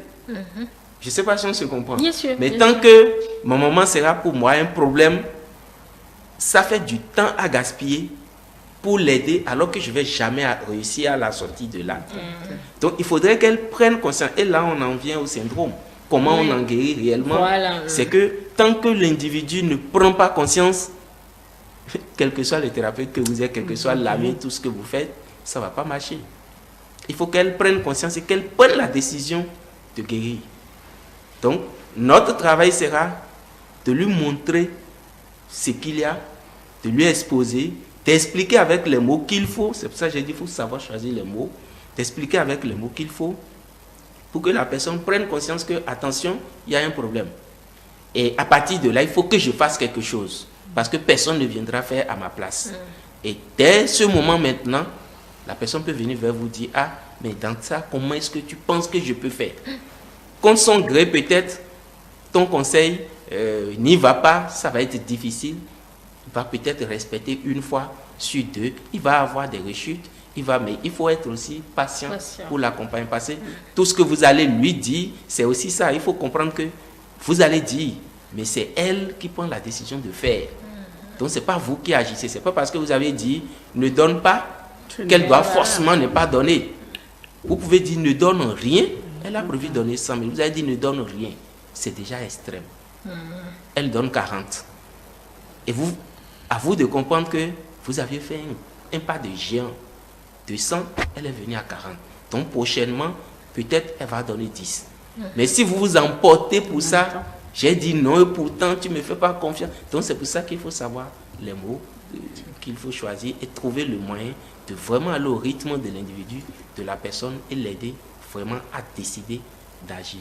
Mais est-ce que c'est toujours évident que la personne qui souffre du syndrome de sauveur puisse prendre conscience, vu que cette personne a toujours peur de perdre l'amour des autres, l'amour de ses proches et pourquoi pas se faire abandonner? Non, c'est plutôt la voie, le chemin qu'on emprunte pour lui faire comprendre que jusqu'ici, tu n'as pas encore eu gain de cause. Emprunte un autre chemin et tu verras. Parce que la seule personne qui ne peut te décevoir, c'est toi. Donc, en te sauvant, en te concentrant sur tes propres soins, en essayant de te sauver, tu ne pourras jamais te décevoir. Donc, fais passer le soir avant le nous. Fais passer le soir Oui, c'est pour ça qu'il disait au départ un développement personnel. Il a précisé au départ. Il faut commencer par s'apprécier, accepter qui on est, savoir qu'on n'est pas faible. Qu'on n'est pas faible et la meilleure personne pour s'apprécier, c'est vous-même. Donc, il faut rediriger tout le discours autour de l'individu. Lui faire sortir ses forces, se focaliser sur ses forces et non sur ses faiblesses. Et lui faire comprendre que la personne qu'elle essaie de sauver, elle se concentre sur ses faiblesses alors que la personne aussi a des forces. Et elle-même, elle utilise ses forces pour aider les faiblesses de l'autre, mais elle, ses faiblesses, il n'y a personne qui vient l'aider. Donc, qu'elle comprenne que l'énergie qu'elle est en train, on ne dit pas de ne pas aider, non. Mais l'énergie qu'elle est en train, entre guillemets, de gaspiller là-bas, si elle concentre la majorité sur elle, elle va être encore beaucoup plus utile à l'autre. Donc, oui, elle prend conscience et elle guérit. C'est pas incurable, oui. C'est pas incurable. Vous allez me donner tout à l'heure les signes de la guérison. Non, moi ça m'intéresse. Moi je ne la connais pas, mais ça touche quand il y a cette dépendance à soigner l'autre alors qu'on ne s'en rend même pas compte. Vous voyez la dame dans une relation amoureuse, je vais dire désastreuse, destructrice, sans lendemain, mais c'est elle qui elle se donne des arguments pour être là, toujours. Sonayon. Bon, le sonayon, c'est encore mieux. En fait, elle n'attend pas le sonayon. C'est-à-dire, elle dit que il y a problème là. De moi, il faut que, voilà, l'autre il a besoin de moi. Je ne peux pas le quitter. Si je le quitte, il meurt. Il faut que je sois là. Il n'a personne. C'est moi seul. Alors que son père est vivant, sa mère est vivante, il a 7 sœurs. Toi, ça fait mal. Ça fait mal. Donc, quand vous voyez des personnes comme ça, ne vous acharnez pas sur, mais toi-même ouvre les yeux, il est en train de te tromper, il fait ci, non. Ça, là, elle ne voit pas tout ce qu'elle fait, que le gars a besoin d'elle. Donc, elle est dedans comme ça. Donc quand vous allez trouver la manière là et la manière d'abord, vous la mettez en confiance pour qu'elle vous fasse confiance. Parce que si elle ne vous livre pas, vous ne pouvez pas l'aider. Donc, il faudrait qu'elle vous livre et vous la mettez en confiance, ça va mettre le temps que ça va mettre. Mais l'infirmière ne tarde pas pour faire confiance. Maintenant, là où c'est dangereux, ne vous positionnez pas en victime. Parce que si vous vous positionnez en victime, on l'a dit tout à l'heure, elle détecte rapidement les problèmes. Donc, ça va être très facile pour elle de voir qu'il y a un problème chez vous, qu'elle peut aider. C'est là que c'est délicat. Parce que ne venez pas aggraver son problème en essayant de l'aider. Alors, Côte de Souyovo, en matière de développement personnel, quels sont ces aspects sur lesquels vous mettez souvent la puce pour pouvoir soigner ces personnes, fût-elles infirmières ou pas? Oui, c'est sur l'estime de soi, sur l'identification de son objectif personnel de vie, sur ses buts. Parce que si tu as un projet personnel, si tu as un objectif, et si tu te connais toi-même, et si tu sais choisir aussi tes amis et la cible, quelle finalité. Parce que tout ce qu'on fait, tout l'amour qu'on donne en réalité doit avoir un objectif et ça doit avoir une finalité. Parce que je dis aussi, on n'a pas tout le temps, on a seulement un peu de temps à passer sur la terre. Donc il ne faut pas perdre de vue ces choses-là et ça permet quand même d'être équilibré à la fin. De comprendre aussi qu'en réalité, personne n'est parfait, personne n'a reçu aussi tout l'amour qu'il souhaiterait avoir dans son rêve le plus parfait. Donc chacun est un malade, je vais dire, ambulant, dans un sens ou dans un autre. Donc c'est pas encore pire chez toi. Donc du coup, on peut surmonter ces choses et réussir à quand même redéfinir des objectifs et pouvoir les atteindre. Et maintenant, il faut avoir aussi ce côté où on arrive à un retour. Parce que tout amour donné doit avoir un retour. Si à un moment donné, on se donne un délai, sur ce temps, si tu n'as pas le retour, passe à autre chose. C'est faire autre chose, identifier autre personne, parce que tout ce que tu donnes doit être apprécié, doit savoir être apprécié. Et il faut savoir voir un peu aussi la manière dont les gens réagissent. Quand on fait un pas, comment l'entourage réagit, pour pouvoir être toujours équilibré en soi-même et ne pas devenir vraiment envahissant dans la vie d'un ou d'une autre personne. Parce que personne n'a besoin de toi plus que de lui-même. Enfin, comme monsieur disait tout à l'heure. Parce que je dis souvent, je réagis, je dis, si la personne meurt, la vie continue. Ou si toi tu meurs, la personne continuera à vivre. Donc, du coup, tu n'es pas irremplaçable, mais indispensable. Donc, ça permet quand même aux gens de se retrouver quand même sur un certain temps. Bon, c'est vrai, il y a toujours une suivi qu'on essaie toujours de faire sur une certaine période. Où en es-tu dans ton projet de vie personnelle? Et ça réveille ou bien qui est ton modèle de vie. Et ça amène à se donner du travail, de l'occupation et à savoir aussi se préoccuper pour soi-même. Parce que si tu ne te préoccupes pas de toi-même, personne en fait ne le fera. Il y a ces petites choses qui nous échappent de temps en temps, mais quand on essaie d'attirer l'attention des gens sur ça, ils arrivent quand même à se retrouver d'une manière ou d'une autre. D'accord. Modeste, vous en connaissez? Non, je n'en connais pas. On va commencer par peut-être aussi en détecter pour les aider. Bon, parce que nous, on va devenir... J'en suis sûr. Oui, c'est dit. On n'en peut pas attendre. Quelques lieux, vous allez voir que vous en connaissez dans votre entourage. Si vous ne... Ça peut être on va le dire en antenne alors. On ne se rend forcément pas compte. C'est peut-être nous-mêmes. Oui. À un moment, on ne se rend pas compte qu'on est déjà dans le truc là, quoi, dans le syndrome en question. Oui, puis on parle de déni déjà. Oui, parce que vous allez commencer par vous dire, est-ce que je fais autant? Je ne fais pas autant. Mais là, tu fais déjà... Vous me faites peur ce matin. Non, mais c'est juste à qui tu t'attaches le plus. Je ne suis pas assez nouveau. Non, moi je sais me contrôler. Alors qu'en réalité... Il y a plein dedans. Non, c'est en fait, c'est un réflexe, hein, tu vois. Des fois, comment tu prends ton portable, qu'est-ce que tu as le réflexe de toujours appeler, même si au bout d'une personne, la personne ne te bip même pas. Et tu te dis comment il va, est-ce qu'il mange déjà, est-ce qu'il a mangé aujourd'hui, des histoires comme ça, quoi. On écrit, on supprime après le... Voilà, et puis par réflexe, quoi, quand on prend tous les messages, non, lui là, il y a toujours un nom là. Puis on se dit, celui-là, comment il va? Mais comment il va? et en fait, ne voyez pas le piège de gens. Angèle, c'est forcément un homme. Non. Ça peut être une femme autour. Que vous voyez un problème. Ça peut être une cousine, ça peut être une collègue, une amie d'enfance. Qui est votre malade que vous êtes donné le rôle de sauver? Vous ne voyez pas, je ne suis pas encore sous la domination totale psychologique d'un homme, donc ça ne me concerne pas encore, non. On a dit un malade. Je n'ai pas dit les femmes doivent trouver forcément des malades, doivent être des masculins autour de non. Toute personne a problème autour de vous. Et puis les gens en abusent, je vais ajouter, les gens en abusent des fois quand ils s'en rendent compte parce que la personne sait que quel que soit le montant que je vais lui demander, il va réagir. Même si tu n'as pas, quoi, tu te débrouilles pour pouvoir venir. Oui. Et les gens savent. Les gens savent ça des fois et ils exagèrent. Parce qu'ils se disent, telle personne, si je lui parle de telle manière, il va secouer si elle était pour faire pour me donner. Même si maintenant, au retour, au fait, c'est que la personne se met dans des dettes pour rien. C'est qu'il n'a pas au départ, quoi. Se met dans des dettes, mais l'autre finalement s'en fout. Ma propre mère, paix à son âme, elle en souffrait sérieusement. Mais j'avais toujours pris ça comme une générosité extrême. On se tirait un peu dessus. Mais après sa mort, j'ai eu tellement de témoignages palpables de syndrome de l'infirmière. J'étais chez une cousine la dernière fois à Topa et elle me disait, bon, tu vois, je n'ai plus de bagages, tout est fini.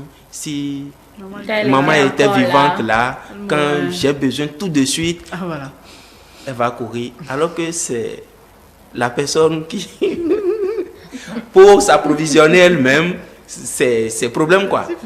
Pourtant, elle arrive à aider les autres. Tout le monde vient s'approvisionner chez elle, mais elle-même prend pour dire, je m'occupe de moi, ces problèmes.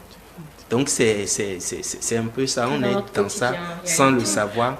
Et malheureusement, je disais tout à l'heure que personne ne se sente indécent. Hein. Je dis les choses pour qu'on essaie de se retrouver de mieux, dedans. voilà, de mieux comprendre. On trouve souvent dans les milieux religieux, et c'est souvent des filles, des femmes monoparentales ou célibataires, avec ou sans enfants, qui sont souvent victimes de cela et en font peut-être, j'ai envie de dire, un délit mystico-religieux, un délit religieux. Et elles pensent que c'est en donnant à l'Église, en donnant aux hommes de Dieu, en se rendant disponibles dans l'Église pour les hommes de Dieu, qu'elles sont en train de réparer quelque chose ou qu'elles auraient une certaine reconnaissance. Et tout à l'heure, Modèle demandait, est-ce que des gens ne vont pas en profiter? Oui. Il y a certains types de personnalités, eux, ils chassent les proies comme ça. Ils chassent les proies comme ça. Donc, parce qu'ils sont sûrs qu'avec ces personnes, si vous tombez, vous avez le syndrome de l'infirmière, que vous tombez sur un pervers narcissique, il va vous broyer, repuler, serrer jusqu'à avoir la dernière goutte possible. Il va vous pousser à la maladie, à la maladie psychiatrique. Ça là, c'est clair. Parce que lui, ce sont ses proies, des personnes faibles, pour soutirer jusqu'à la dernière goutte. Mais si vous tombez aussi sur des gens mal intentionnés, qui, entre guillemets, ne veulent pas travailler, veulent profiter de votre générosité, et c'est de votre générosité qu'elles vivent, bon, suivez mon regard, vous allez les voir autour, et elles vont penser qu'elles sont utiles. Mais en même temps, eux, ils en multiplient plusieurs comme ça autour pour pouvoir s'offrir le luxe de leur vie, pendant que vous mettez tout dedans. Donc, j'espère que vous suivez mon regard, vous savez de quoi. Donc, il y en a autour de nous, et plein, mais qui se refusent de savoir quels sont ces problèmes-là. D'accord. Qui sont à prier, à prier, à prier. D'accord. À quoi devons-nous faire attention alors pour être sûr de détecter ces problèmes-là chez nos proches, afin de les aider? Non, j'ai envie de dire, voyez si vous-même vous l'aviez déjà. Bon. Parce que je vois Modeste depuis en train de se chercher. Est-ce que tantôt elle rentre, tantôt elle sort? Modeste, vous vous retrouvez dedans. Ah, vous vous retrouvez dedans. Bon, André a une patiente, une nouvelle patiente. Moi, je peux dire que je me retrouvais. Mais là. Après, tu trouves des arguments. Non, je pense être guéri. Voilà. Maintenant, si je tombe encore dedans, c'est-à-dire que tu vas trouver des arguments désormais pour essayer de limiter. C'est déjà ça le plus important. Maintenant, comme je le dis, quand un ami, une amie, vous allez découvrir que tel ami-là, son comportement dépasse la limite normale de générosité. Mais est-ce qu'il y a une limite? En fait, c'est ça la question. Oui. Est-ce qu'il y a une limite de générosité? On ne va pas donner pour s'appauvrir.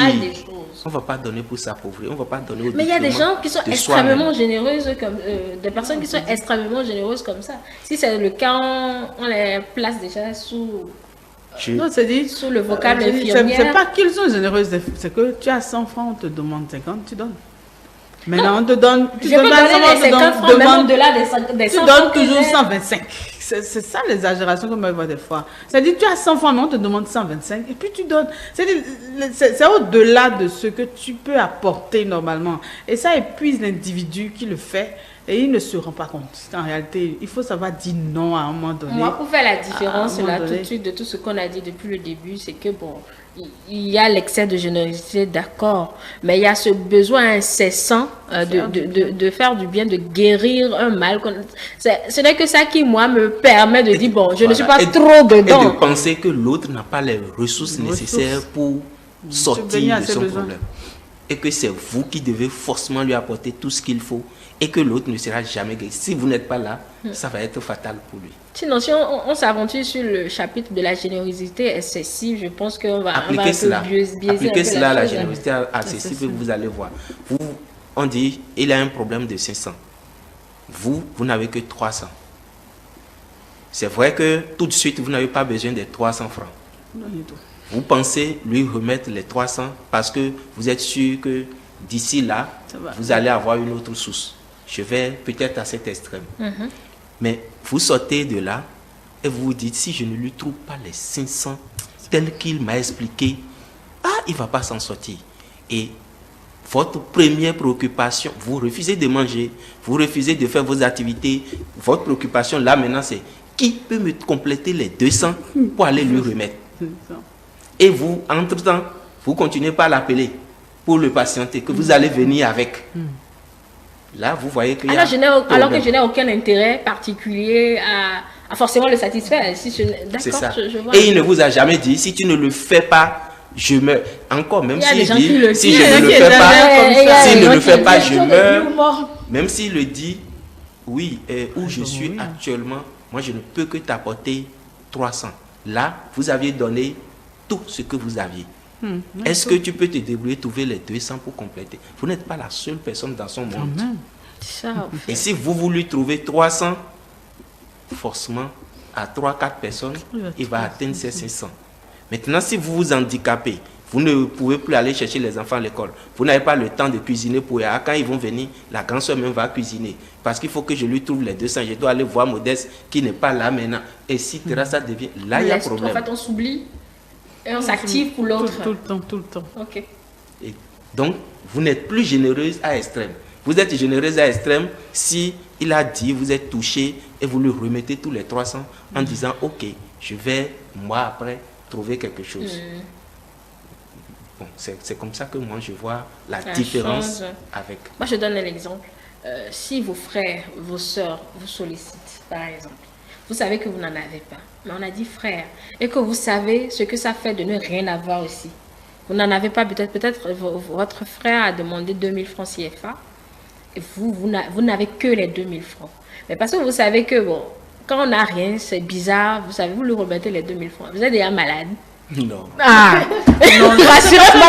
Il a sollicité, au fait. Rassurons-nous. Tant que vous donnez et que vous regrettez après, si vous donnez et que vous dites, après, vous commencez par vous mettre dans des questions, pourquoi j'ai donné autant? J'aurais pu. Quand ça commence par avoir ces questions, vous n'avez pas le syndrome. Il faut se le dire. Mais lorsque vous donnez, que vous dites, est-ce que j'ai donné suffisamment? Et vous cherchez les moyens de dire, est-ce que ça t'a suffi? Est-ce que tu n'as pas encore besoin? Est-ce que je peux encore venir faire quelque chose? Là, vous aviez un problème. Donc, donner une fois dans la famille ou à un frère ou accompagner, c'est pas encore. C'est pas ça. D'accord. Oui, c'est important de poser la question. Parce que, non, quand il s'agit de la famille, écoutez, on se plie en 4 s'il le faut pour que votre frère, votre soeur, même votre tante, je ne sais pas moi, puisse avoir le peu qu'il lui faut pour pouvoir souffler. Encore que vous pouvez avoir votre malade aussi dans la famille. Encore que. Donc il faut faire vraiment attention à certaines choses. Si vous avez un petit frère ou un grand frère pervers narcissique qui sait vous dire les mots qu'il faut, qui sait déclencher le processus, c'est que vous êtes foutu. Dès qu'il va voir ça se planifier un petit peu, dans les parents, il suffit qu'il se mette dans un état émotionnel et qu'elle ne va pas être à l'aise. Elle va satisfaire à tous ses besoins, elle va payer toutes ses dettes et puis partir. Bon. Voilà. André Alifonou, on a encore 15 minutes pour finir sur le débat en cours. On va peut-être dire un mot sur les débuts de guérison. Comment on peut déjà constater que progressivement on se soigne, on se remet donc de ce mal-être. Donc déjà, c'est les remises en question. Lorsque la personne a pris conscience qu'il y a un dérapage, un dysfonctionnement, et que la personne rentre dans un processus d'accompagnement, c'est-à-dire n'écoute plus sa seule voix pour décider, mais prend un contre-avis pour juger et décide. Et quand elle décide, elle-même vient remettre en cause pour voir est-ce que j'ai pris la bonne décision, est-ce que ça me permet d'être à l'aise. Et l'autre chose, c'est que quand la personne commence par se concentrer davantage sur elle-même, faire beaucoup d'efforts pour s'intéresser à elle, trouver beaucoup de force, pour ne pas dire beaucoup d'activités, d'intérêt personnel, pour quand même essayer d'évoluer un peu plus. Donc quand on rentre dans ce processus, on parle de début de guérison et ça va être progressif. Ça va être vraiment progressif. La personne va évoluer à petits pas. Oui, cette Et il y a aussi, dans le processus de guérison, il y a des moments de rechute. Ce n'est pas des moments d'échec. C'est des moments qui permettent à l'individu de jauger un peu plus encore son niveau et de serrer encore certains boulons pour essayer d'aller encore de l'avant. Donc voilà un peu la prise de conscience déjà, le fait d'en parler autour de soi et de commencer par prendre des contre-avis pas médical, de commencer par prendre des contre-avis pour voir est-ce qu'on est dans la bonne décision ou pas, et de faire confiance à quelqu'un autour pour vraiment en parler. Le plus important, c'est que même si la personne vient en thérapie, il faut trouver dans son environnement un levier. J'ai envie de dire un pilier, quelqu'un de confiance sur qui elle peut s'appuyer quotidiennement, parce que vous, le thérapeute, ne devenez pas encore son levier ou son pilier. Il ne faudrait pas que le thérapeute devienne également son nouveau malade. Parce qu'il va avoir dépendance aussi. C'est pas bon. Donc il faut éviter cela. D'accord, oui. Sur la même question en matière d'estime de soi, ce début d'acceptation de soi se manifeste par quoi?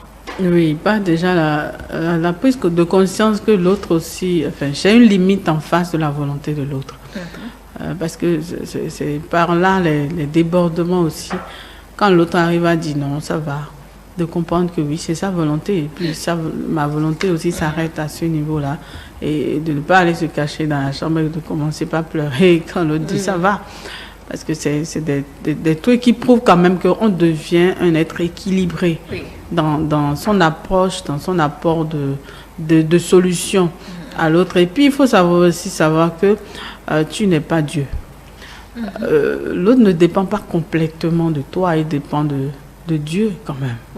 Et il peut s'en sortir. C'est pas si je ne l'aide pas tout de suite et maintenant, il risque de mourir. Et s'il mourait, c'est ma faute. Non. C'est Dieu qui a le pouvoir de décision de vie et de mort sur tout individu. Parce qu'il y a des gens qui se culpabilisent. Une fois, je n'ai pas été suffisamment là pour telle personne et elle est morte. Donc désormais, je vais être suffisamment là pour les autres. Non.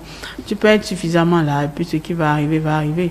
Donc il faut savoir quand même être équilibré. Et quand on commence par se rendre compte qu'on est équilibré, c'est des débuts de guérison.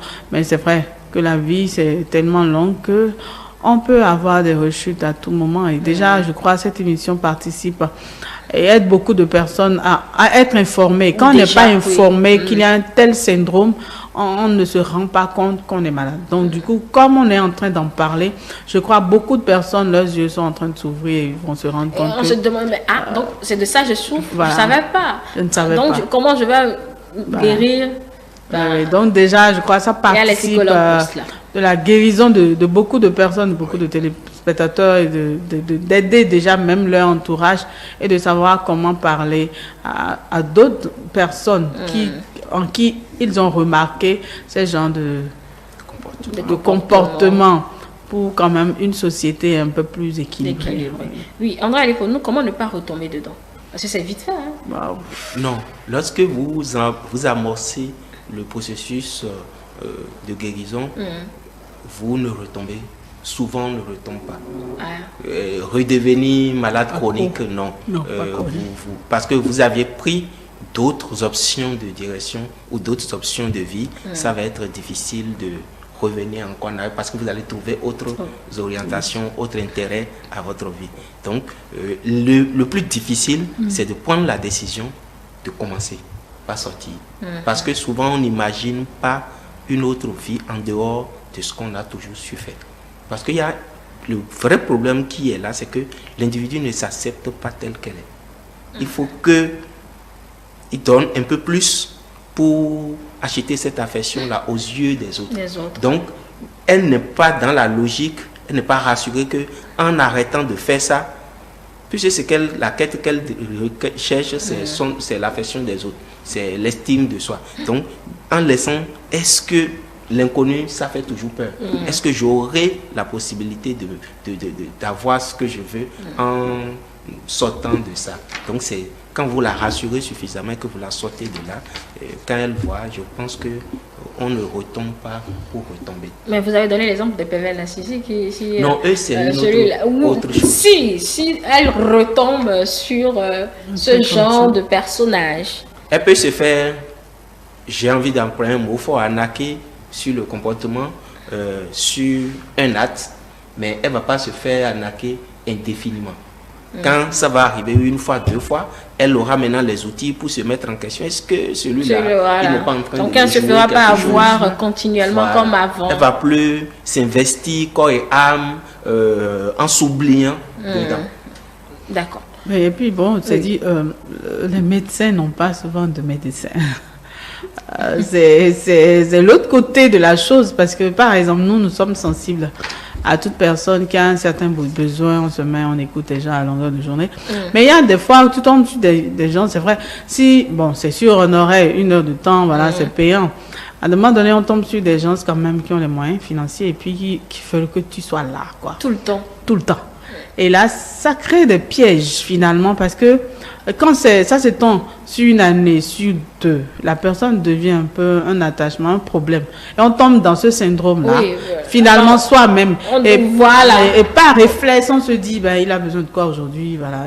Parce que la personne te dit, tu sais, tu m'as pas Il vous transmet finalement son mal. Oui, oui, oui. Lorsque vous êtes là et que vous ne savez plus quoi lui apporter, il faut arrêter. Non, Est-ce que l'arrêt est si facile? non, c'est des gens qui créent le besoin, quoi. Et parce que le fait déjà de s'entretenir 1 année, 2 années avec une personne, on connaît un peu plus sa vie. Et puis la personne t'a raconté toute sa vie, ainsi de suite, ses faiblesses, ses blablabla. Puis à un moment donné, il te dit, écoute, bon, j'ai besoin de toi. C'est-à-dire, à un moment donné, en tout cas, bon, c'est vrai. Moi, j'arrive des fois, elle leur dit, écoute, ton argent, c'est pas de ça que j'ai besoin tout le temps. Mais tu es guéri. Accepte Mais d'être tu sais, guéri, passe à oui, autre chose, tu n'as mais- pas besoin de moi là. La personne peut s'emporter parce qu'il y a de ces genres de manipulation où la personne se dit, ben, sans toi, je ne peux pas arriver. Non, non. Non, non, tu vas très bien et tu peux y arriver. Donc, ça, il faut accepter, créer de choc en réalité pour ne pas tomber dans ces genres de trucs-là, parce qu'en fait, je dis, bah, écoute, je ne suis pas immortel. Si je meurs, tu vas vivre.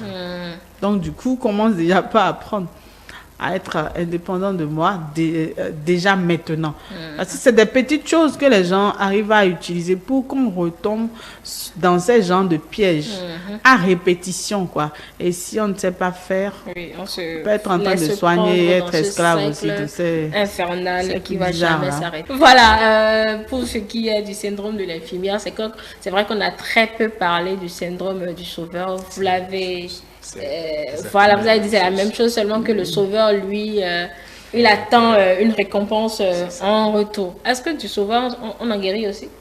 Le sauveur, est-ce qu'on parle de maladie? Lui, c'est un opportuniste qui vient C'est un chercher, opportuniste, ok. Voilà, il trouve l'opportunité et il saisit pour une cause qui va venir.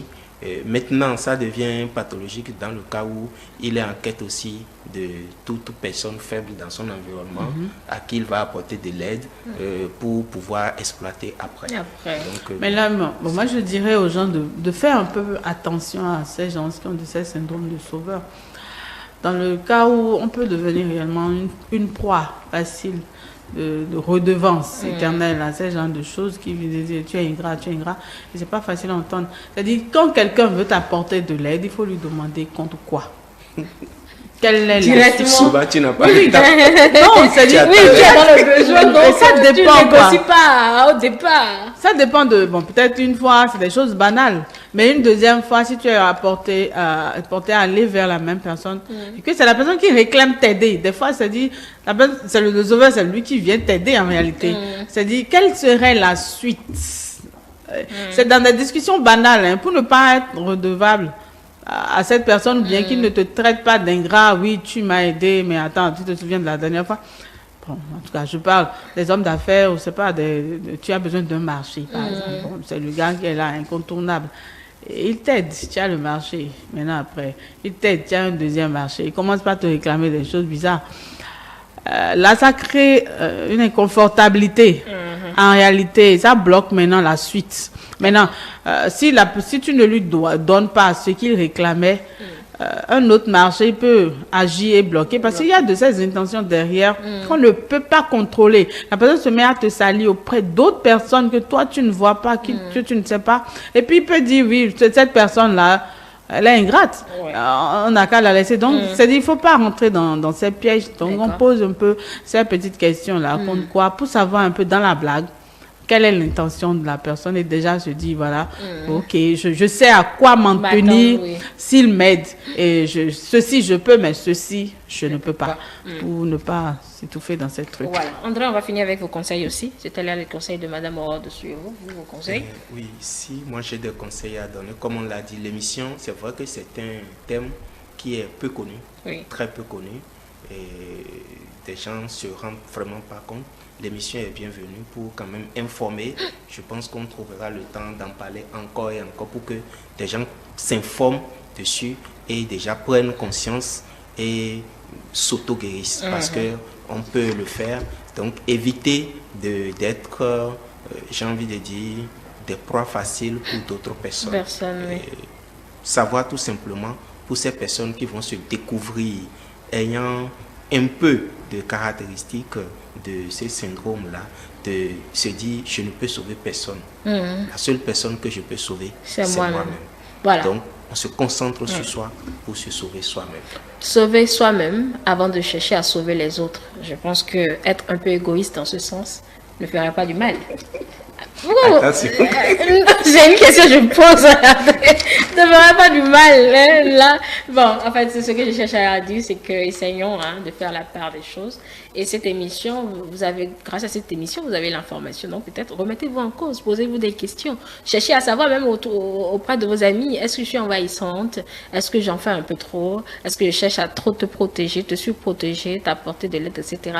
Pour être sûr, parce que quand le revers de la médaille, c'est quand vous en êtes totalement gaga. C'est-à-dire, vous ne voulez pas exister sans cette personne, c'est que ça se complique et André l'a dit tout à l'heure, ça conduit jusqu'au suicide. Ça, c'est l'extrême de la chose. Ce que personne ne voudrait. Suicide, dépression. La dépression est le début. Voilà, donc surtout la dépression pour ceux-là qui ont un mental assez fort résiste. Donc, essayons donc de faire la part des choses pour ne pas vraiment se laisser aller. André Alihono, Aurore de Suyevo, merci beaucoup à vous. Vous ne partez pas, je vous garde encore pendant 5 minutes pour notre petit test de culture générale. Mais on va souffler un peu, vous avez beaucoup parlé. On va respirer un peu. Voilà.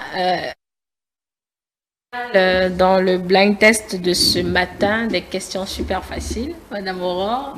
André ne trouve jamais de bonnes réponses. Modeste va démentir. Modeste, il lui arrive de trouver de bonnes réponses. On a été partenaire, on a gagné beaucoup de matchs. Partenaire. Oui. J'ai dit André. André, partenariat là. Ça fait il y a 2 personnes. Allez, on va y aller. Non, cette fois-ci, c'est toujours de petites questions. Bon, toujours de petites questions. Oui, toujours de petites questions. Quelquefois, c'est un peu pimenté, mais aujourd'hui, il n'y a pas piment dedans. Allez, première question. À quel pays est associé ce drapeau? La Chine. La Chine. Vous tous, vous dites la Chine? Parce que vous avez vu étoile. C'est le Maroc, non? Oh, Maroc. Hey, ça y est. Est-ce que vous avez lu au moins les pays. Lisez les propositions de réponse. C'est la Chine. C'est la Chine. T'es où? Chine, Turquie. On a dit Chine, Turquie. Ok, c'est la Chine. Singapour, C'est la Chine. C'est la Chine. C'est la Chine. Le rouge drapeau. Avec le Rouge, d'accord, mais étoile là. Étoile. Étoile et puis une lune. Bon, enfin, un croissant si vous préférez. Bon, c'est la Chine pour vous tous. D'accord. Ben, c'est pas la Chine. Vous savez que l'étoile allait vous tromper. C'est pas la Chine, c'est la Turquie. La Turquie, oh là là. Je pensais que le croissant allait faire l'effet, mais Non, c'est vrai. quand le croissant donne le sens du pays maghrébin. Oui. Parce que la Chine n'a pas d'étoile. La Chine n'a pas le croissant. Bon. C'est un pays musulman. Non, ça c'est le drapeau de la Turquie. Ça là, c'est pas la Chine. Donc, moi, vous êtes tombé dans le panneau. Deuxième question. De quel pays Tirana est-elle la capitale? De quel pays Tirana est-elle la capitale? Thaïlande, Mexique, Albanie, Madagascar. Réfléchissez. J'ai envie de dire Albanie parce que pour moi, Mexique, non. Madagascar. Allez, vous avez encore 2 secondes. Albanie. Thaïlande, je ne crois pas. Bon, Modeste. je doute entre Thaïlande et Albanie, mais je vais Albanie. Albanie pour vous, oui. Je reste dans la Thaïlande. danse. C'est pas Albanie. Partenariat. Oui, madame de Oui, suivre. Albanie. Albanie aussi. Donc vous vous liguez. contre toi. Contre moi. Non, si c'est faux, c'est Ah que bon? vous tous là, Ouais, vous on a- tombez. C'est quoi Oui, ça? c'est vrai. D'accord. Bon, Mais c'est la je bonne suis sûr réponse. que c'est C'est ça. Albanie. C'est bien l'Albanie. Ça me semble pas Tirana Ça me est la semble pas, capitale mais de l'Albanie. Ouais, c'est pas- Voilà. Troisième question. Quel pays asiatique a élu la première fois une femme présidente en 2012? C'est Thaïlande. La Corée du Sud, la Thaïlande, la Chine et l'Inde. Voilà les propositions de réponse. Président. C'est la Thaïlande. Pardon? La Thaïlande. La Thaïlande. C'est la Thaïlande. Pour André, oui, modeste. Oui, Thaïlande. Parce qu'il n'y a pas même, non. Chine, non. Chine, non. Inde, non. Corée, Corée non. du Sud, non. Thaïlande. Corée du Sud, là. Le Thaïlande. sud, là, c'est... C'est Modeste. possible entre la Corée et la Non, Thaïlande. non, Corée je vous du Sud, demande hein. pas de me donner l'intervalle. Je vous demande la bonne Ouais. réponse et vous me C'est tombez vrai. l'intervalle. Corée du Sud. Bon, je vais prendre, même si c'est la fausse, je vais la Corée. Corée du Sud, non. Corée Faut du prendre Sud. Corée du Sud, là, au moins une personne va trouver. Faut pas avoir raison sur Il y a Corée, quatre hein. propositions de réponse. Ok, Non, chacun il y a- va il y a prendre. deux- non, non, il y a deux qui sont déjà éliminés. Lesquels? Chine, Inde, là. C'est C'est pas éliminé. C'est la Corée du Sud. Thaïlande. Corée du Sud. Oui, Corée là. du Sud. Entre les deux. Oui, ils sont comme Corée du Sud, Corée du Sud. Moi, je prends Thaïlande pour qu'au moins une ça. personne Il y avait fasse faux. une histoire comme ça, oui, quand même. Est-ce qu'on peut délibérément être dans le faux? C'est pas possible. Non, on sait jamais. Corée du Sud, oui. En fait, on sait Mais- jamais, vous pouvez avoir raison. Ok, d'accord, Si, Corée du Corée Sud. du Sud, il y avait Corée une du dame, Sud, et là. puis Ouais, Thaïlande pour vous. La sœur de... Ah, Madame dessus, vous vous justifiez. C'est un choix. Corée du Sud. Pourquoi vous Elle est avez sûre choisi que ça? c'est Corée. De toute façon, elle est en train de réfléchir Je me là. rappelle qu'il y avait une sœur de... C'est pas la femme qui a présidente été ou quoi, là. prix Nobel. Là. Non, Là, vous cherchez à avoir des réponses. Non, non, Moi, c'est pas- c'est moi qui pose les questions. Ça n'a pas encore changé. Je pose les questions, moi. Ouais, Bon, écoutez, on va finir avec ça. la C'est Corée bien du Sud. la Corée du Sud Ouais, ouais. en 2012. Bon, madame, dessus, je vous donnais plus ou moins des débuts d'explication, mais vous avez joué tic au tac. Teta. Allez, on passe à la quatrième question. Ouh, c'est déjà la cinquième. Ah, on a fini. Hein. C'est fini. Quel est le nom de ce fruit? Et on vous montre le fruit. 2, 3, 4, 5, c'est fini. mangue. La mangue. La mangue. Ça, là, vous vouliez revenir, c'est fini déjà. Normalement, Vous n'avez pas pu réagir. Normalement, tu demandes modeste. Non, il y a des questions, non, il y a des questions tellement évidentes, des on a réponses déjà tellement dit, c'est la évidentes langue. qu'on n'a pas besoin de vous donner une seconde. Quand vous voyez, c'est un réflexe, quoi. Non, ça dépend. De Non, mais la quoi? peau, ça va être prêt à une pomme. Non. Voilà. Non. Quand on a envie de couper en bas, là. C'est la mangue, un fruit choisi, peut-être, voilà, à La cause de saison. ça, c'est surtout la saison, voilà, donc vous l'avez compris. Allez, c'est tout pour le blind test d'aujourd'hui. Vous n'avez trouvé qu'une seule bonne réponse. Oui. Trois bonnes réponses. Personne n'a trouvé la On Turquie. a trouvé mangue, on a trouvé. C'est Turquie seul là, on n'a pas. Non, mangue, là, vous n'avez pas vu donner la Mangue, on a réponse. trouvé. Corée du Sud, on a trouvé. Vous avez trouvé la Corée du Sud, oui, Ok, et capitale. l'Albanie, c'est tout. Ah oui, l'Albanie. Voilà, allez, merci, c'était un plaisir pour moi de rester en votre compagnie. André Alihono, Madame Aura de Suyovo, on va se donner rendez-vous avec vous deux sur une autre thématique. Ce sera toujours le même plaisir. Allez, on vous raccompagne. Modeste et moi, on a encore une dernière rubrique à animer avant de laisser l'antenne. Allez, on y est. Astuce mode du jour. Modeste de Soutogbe. Pour la prochaine fois, vous aimeriez savoir quoi? Savoir quelle tenue adaptée aux hommes, les tailles basses, si c'est vraiment fait pour les hommes, les pantalons qu'ils portent et avec les fesses en l'air, et aussi quand un homme est ventru, quelle tenue peut être, pourquoi pas, adaptée. On a à sa déjà morphologie. parlé des tenues à valoriser ou à préférer quand on a Oui, c'est vrai, les hommes n'ont pas la même morphologie que la Non, femme. c'est clair. Donc, vous voulez savoir la tenue idéale pour les hommes quand ils ont du ventre. Ce qui est sûr, que ce soit femme ou homme, il faut préférer les choses fluides, les tenues fluides, Oui, ça y est. qui ne serrent pas trop le ventre. Ça, c'est la première chose que je peux déjà vous dire. On peut entrer dans les particularités après. Mais ça, c'est pour une première réponse, c'est ce que je peux vous dire. Alors, aujourd'hui, je prends en considération ce que vous avez dit. Peut-être que la prochaine fois, c'est de cela qu'on va parler. Bon, on s'accentue un peu plus sur les femmes parce que, bon, femme, elle est source de beauté et tout ce que vous savez là. Mais bon, quand vous insistez à en avoir pour les hommes, ben, je vais vous faire ce plaisir. Également, faire ce plaisir aux téléspectateurs qui certainement se demandent déjà pourquoi tout le temps les femmes. Vous avez raison. Vous avez raison. Bientôt, ce sera votre tour. Aujourd'hui, on va donner encore des astuces aux femmes. Enfin, nous en excuser déjà, des astuces aux femmes en matière de pantalons ou jeans à choisir quand on a des hanches. Les hanches sont des atouts, ça il ne faut pas le nier, mais parfois il faut choisir les pantalons ou jeans idéaux pour ne pas trop être vulgaire. Les choses trop serrées, centrées sur vous ne sont pas toujours jolies à regarder quand on a des hanches. Donc, quel pantalon ou quel jeans préféré quand on a donc les hanches bien développées? Voici l'astuce mode du jour avec Amanda Soura. Beaucoup de femmes qui ont les hanches larges, c'est un peu un casse-tête de trouver des coupes de pantalons et jeans qui mettent vraiment en valeur leur silhouette. C'était le cas notamment de Salima, qui est une des abonnées de cette chaîne et qui est également élève de ma formation vidéo « Créez votre garde-robe idéale ». C'est pourquoi j'ai choisi à travers son exemple de vous montrer comment valoriser votre silhouette si vous avez vous aussi les hanches larges. Elle avait notamment vu dans mes cours que je disais que les jeans slim ne sont pas les plus flatteurs sur les femmes qui ont les hanches larges. Salima a donc tenu à partager avec moi ainsi qu'avec les autres membres de la formation dans le groupe privé Facebook une photo d'elle où elle portait un jean slim. Elle tenait à avoir mon avis sur cette pièce sur elle.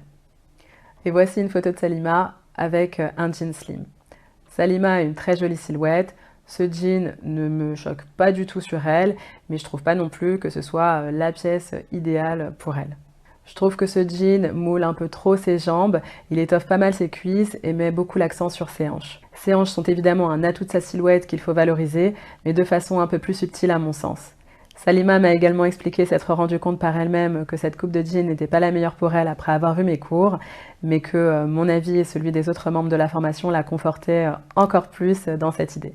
Et suite à cette confirmation, Salima a tenu à partager avec moi ainsi qu'avec les autres membres de la formation des photos d'elle dans des pantalons dont les coupes correspondaient cette fois-ci à ce que je conseille dans les cours de ma formation vidéo « Créez votre garde-robe idéale ».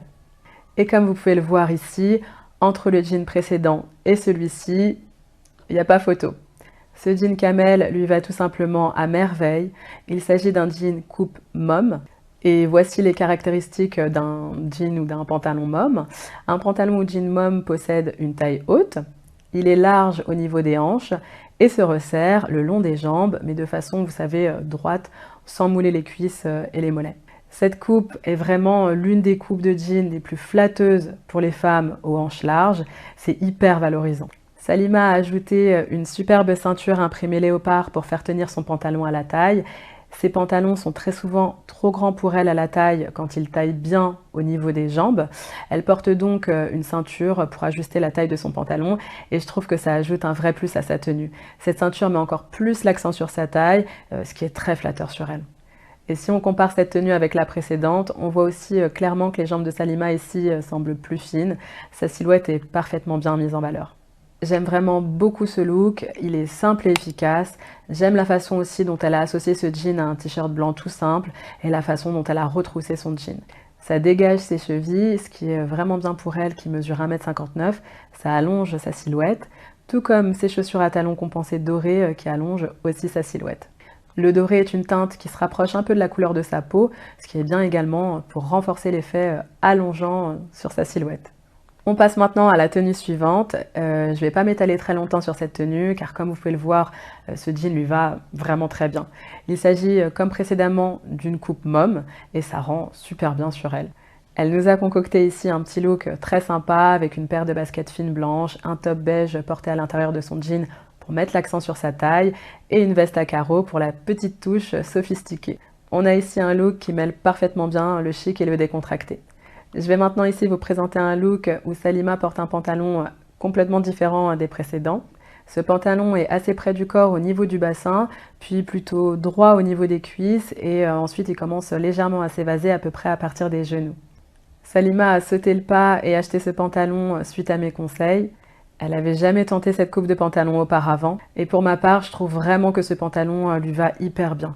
J'aime le style un peu rétro années 70 que ça lui donne. Je trouve que son look est très mignon sur elle. Ça fonctionne bien aussi avec la ceinture, la marinière et les petites sandales qu'elle a aux pieds. Mais pour être honnête avec vous, Salima n'a finalement pas conservé ce pantalon parce qu'elle n'était pas vraiment satisfaite de certains détails et du style. Mais elle a au moins tenté, elle est sortie de sa zone de confort et elle a vu ce que ça donnait, donc c'est très bien. Et parmi les détails de ce pantalon que Salima n'a pas apprécié, il y a la longueur. Salima mesure 1,59 m comme je vous l'ai dit et le jean était beaucoup trop long pour elle. Sur la photo, elle avait fait un ourlet vers l'intérieur pour que ça rentre bien. Donc on ne peut pas vraiment se rendre compte de la longueur de ce pantalon. Elle avait aussi rencontré un problème au niveau de la taille. Habituellement, ses pantalons lui taillent toujours un peu grand au niveau de la taille, mais là, elle m'a confié que c'était beaucoup trop. Il y avait selon elle 10 bons centimètres en trop au niveau de la taille. Alors je lui ai conseillé de faire appel à un retoucheur pour raccourcir son pantalon et pour l'ajuster au niveau de la taille. Personnellement, j'adore faire des retouches sur mes vêtements pour qu'ils soient un peu sur mesure. Ça coûte vraiment pas très cher et ça permet d'avoir un vêtement qui tombe parfaitement bien sur soi. N'oubliez pas que les collections proposées à la vente sont des collections de prêt-à-porter et pas de sur-mesure. Les marques font en sorte de proposer des vêtements qui iront au plus grand nombre, mais elles peuvent pas faire du sur-mesure. C'est donc normal que parfois certains vêtements ne tombent pas parfaitement bien. D'ailleurs, dites-moi en commentaire si ça vous intéresse que je vous fasse un jour une vidéo sur le sujet de la retouche des vêtements. Je vous montrerai quels vêtements j'ai déjà fait retoucher, je vous dirai combien ça m'a coûté et quels types de retouches sont possibles. Revenons maintenant à Salima. Le problème, c'est que Salima n'avait pas eu un véritable coup de cœur pour ce pantalon. Elle n'a donc pas voulu aller plus loin en le faisant retoucher. Et du coup, elle a préféré le renvoyer en magasin. Et je pense qu'elle a très bien fait. C'est exactement ce que je recommande toujours de faire. Il ne faut jamais que vous conserviez un vêtement sur lequel vous avez un avis mitigé. Si vous n'aimez pas profondément un vêtement que vous venez d'acheter, vous allez vous forcer à le porter une ou deux fois pour vous convaincre que vous n'avez pas dépensé votre argent pour rien, mais soyez certaine que vous le planquerez rapidement au fond de votre armoire. Salima a vraiment trouvé sa coupe de jean coup de cœur. Il s'agit, comme vous l'aurez compris, de la coupe Mom. Et là, je vous montre une dernière photo d'elle. C'est une photo qu'elle a récemment partagée avec moi. Et on peut voir qu'elle a vraiment raison d'aimer cette coupe de jean. Comme vous pouvez le voir ici, ce petit style lui va ravir. J'adore le perfecto dans cette tenue et toutes les pièces sont bien associées. Les bottines sont superbes et j'aime la façon dont elle les a mises en valeur avec un jean 7/8e.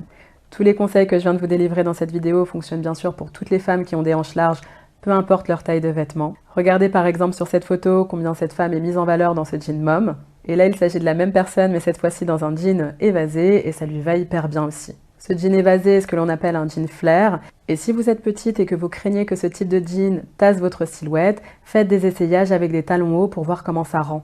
Ça peut bien sûr être des talons hauts compensés pour plus de confort. Et parmi les autres coupes de jeans que je trouve top sur les silhouettes avec hanches larges, il y a aussi les jeans droits très taille haute, long ou longueur 7/8e. J'aime beaucoup la longueur 7/8e, je la trouve très valorisante sur toutes les silhouettes et elle peut être super pour allonger une silhouette. Les jeans droits taille haute comme celui-ci mettent en valeur les hanches en les moulant, mais ne grossissent pas la silhouette. Ils créent un équilibre entre les hanches et le bas des jambes, car la coupe droite ne moule pas complètement les cuisses et ne moule pas les mollets. Comme autre pantalon et jean valorisant pour les femmes aux hanches larges, il y a également les pantalons et jeans évasés sur toute la jambe, long ou longueur 7/8e. Mais faites attention avec cette coupe si vous avez les cuisses rondes, car elle peut avoir tendance à grossir la silhouette. Si vous avez les cuisses rondes, je vous conseille plutôt d'opter pour une coupe moulante au niveau des fesses et des cuisses, puis évasée à partir des genoux, comme ce jean par exemple. Voilà, quand on est passionné par ça, ben on est tout de suite à voir des modèles comme ça, surtout quand vous choisissez les bonnes pièces qui vont à votre morphologie. C'est tout pour l'astuce du jour. Modeste, vous avez pris quelque chose? Oui, c'est vrai, on a souvent du mal surtout quand on prend des vêtements qui ne nous va forcément pas, des vêtements qui sont un peu larges. Chez nous aussi, on fait les retouches. Vous allez à Missebo, c'est pas pour une publicité. On fait d'ailleurs on va à Missebo pour réajuster, pour que ça puisse prendre notre forme. Et sur Internet, on voit des personnes qui porte des vêtements qui nous plaisent. Et par la suite, vous voyez une autre personne qui va acheter ce même modèle, un même motif. Et la personne met ce vêtement, vous voyez que c'est tout autre chose. La personne est... Parce que vous n'avez pas les mêmes morphologies. Oui, vous n'avez pas les mêmes... On l'a dit au tout début, il faut choisir les vêtements selon vos morphologies, c'est très important. C'est pour éviter ce genre de situation-là, justement. Encore qu'elle a souligné tout à l'heure que les marques, les confectionneurs de vêtements ne font forcément pas par taille. Non, il ne faut pas du sur-mesure, il faut du prêt-à-porter, ce qui va aller à un maximum de personnes. Maintenant, si vous voulez du sur-mesure, c'est que vous taillez ça à votre taille. Excusez la répétition, mais vous taillez ça donc à votre morphologie. Allez, Modeste, merci. Mesdames et messieurs, merci, c'était un plaisir. On va se donner rendez-vous demain avec le même plaisir.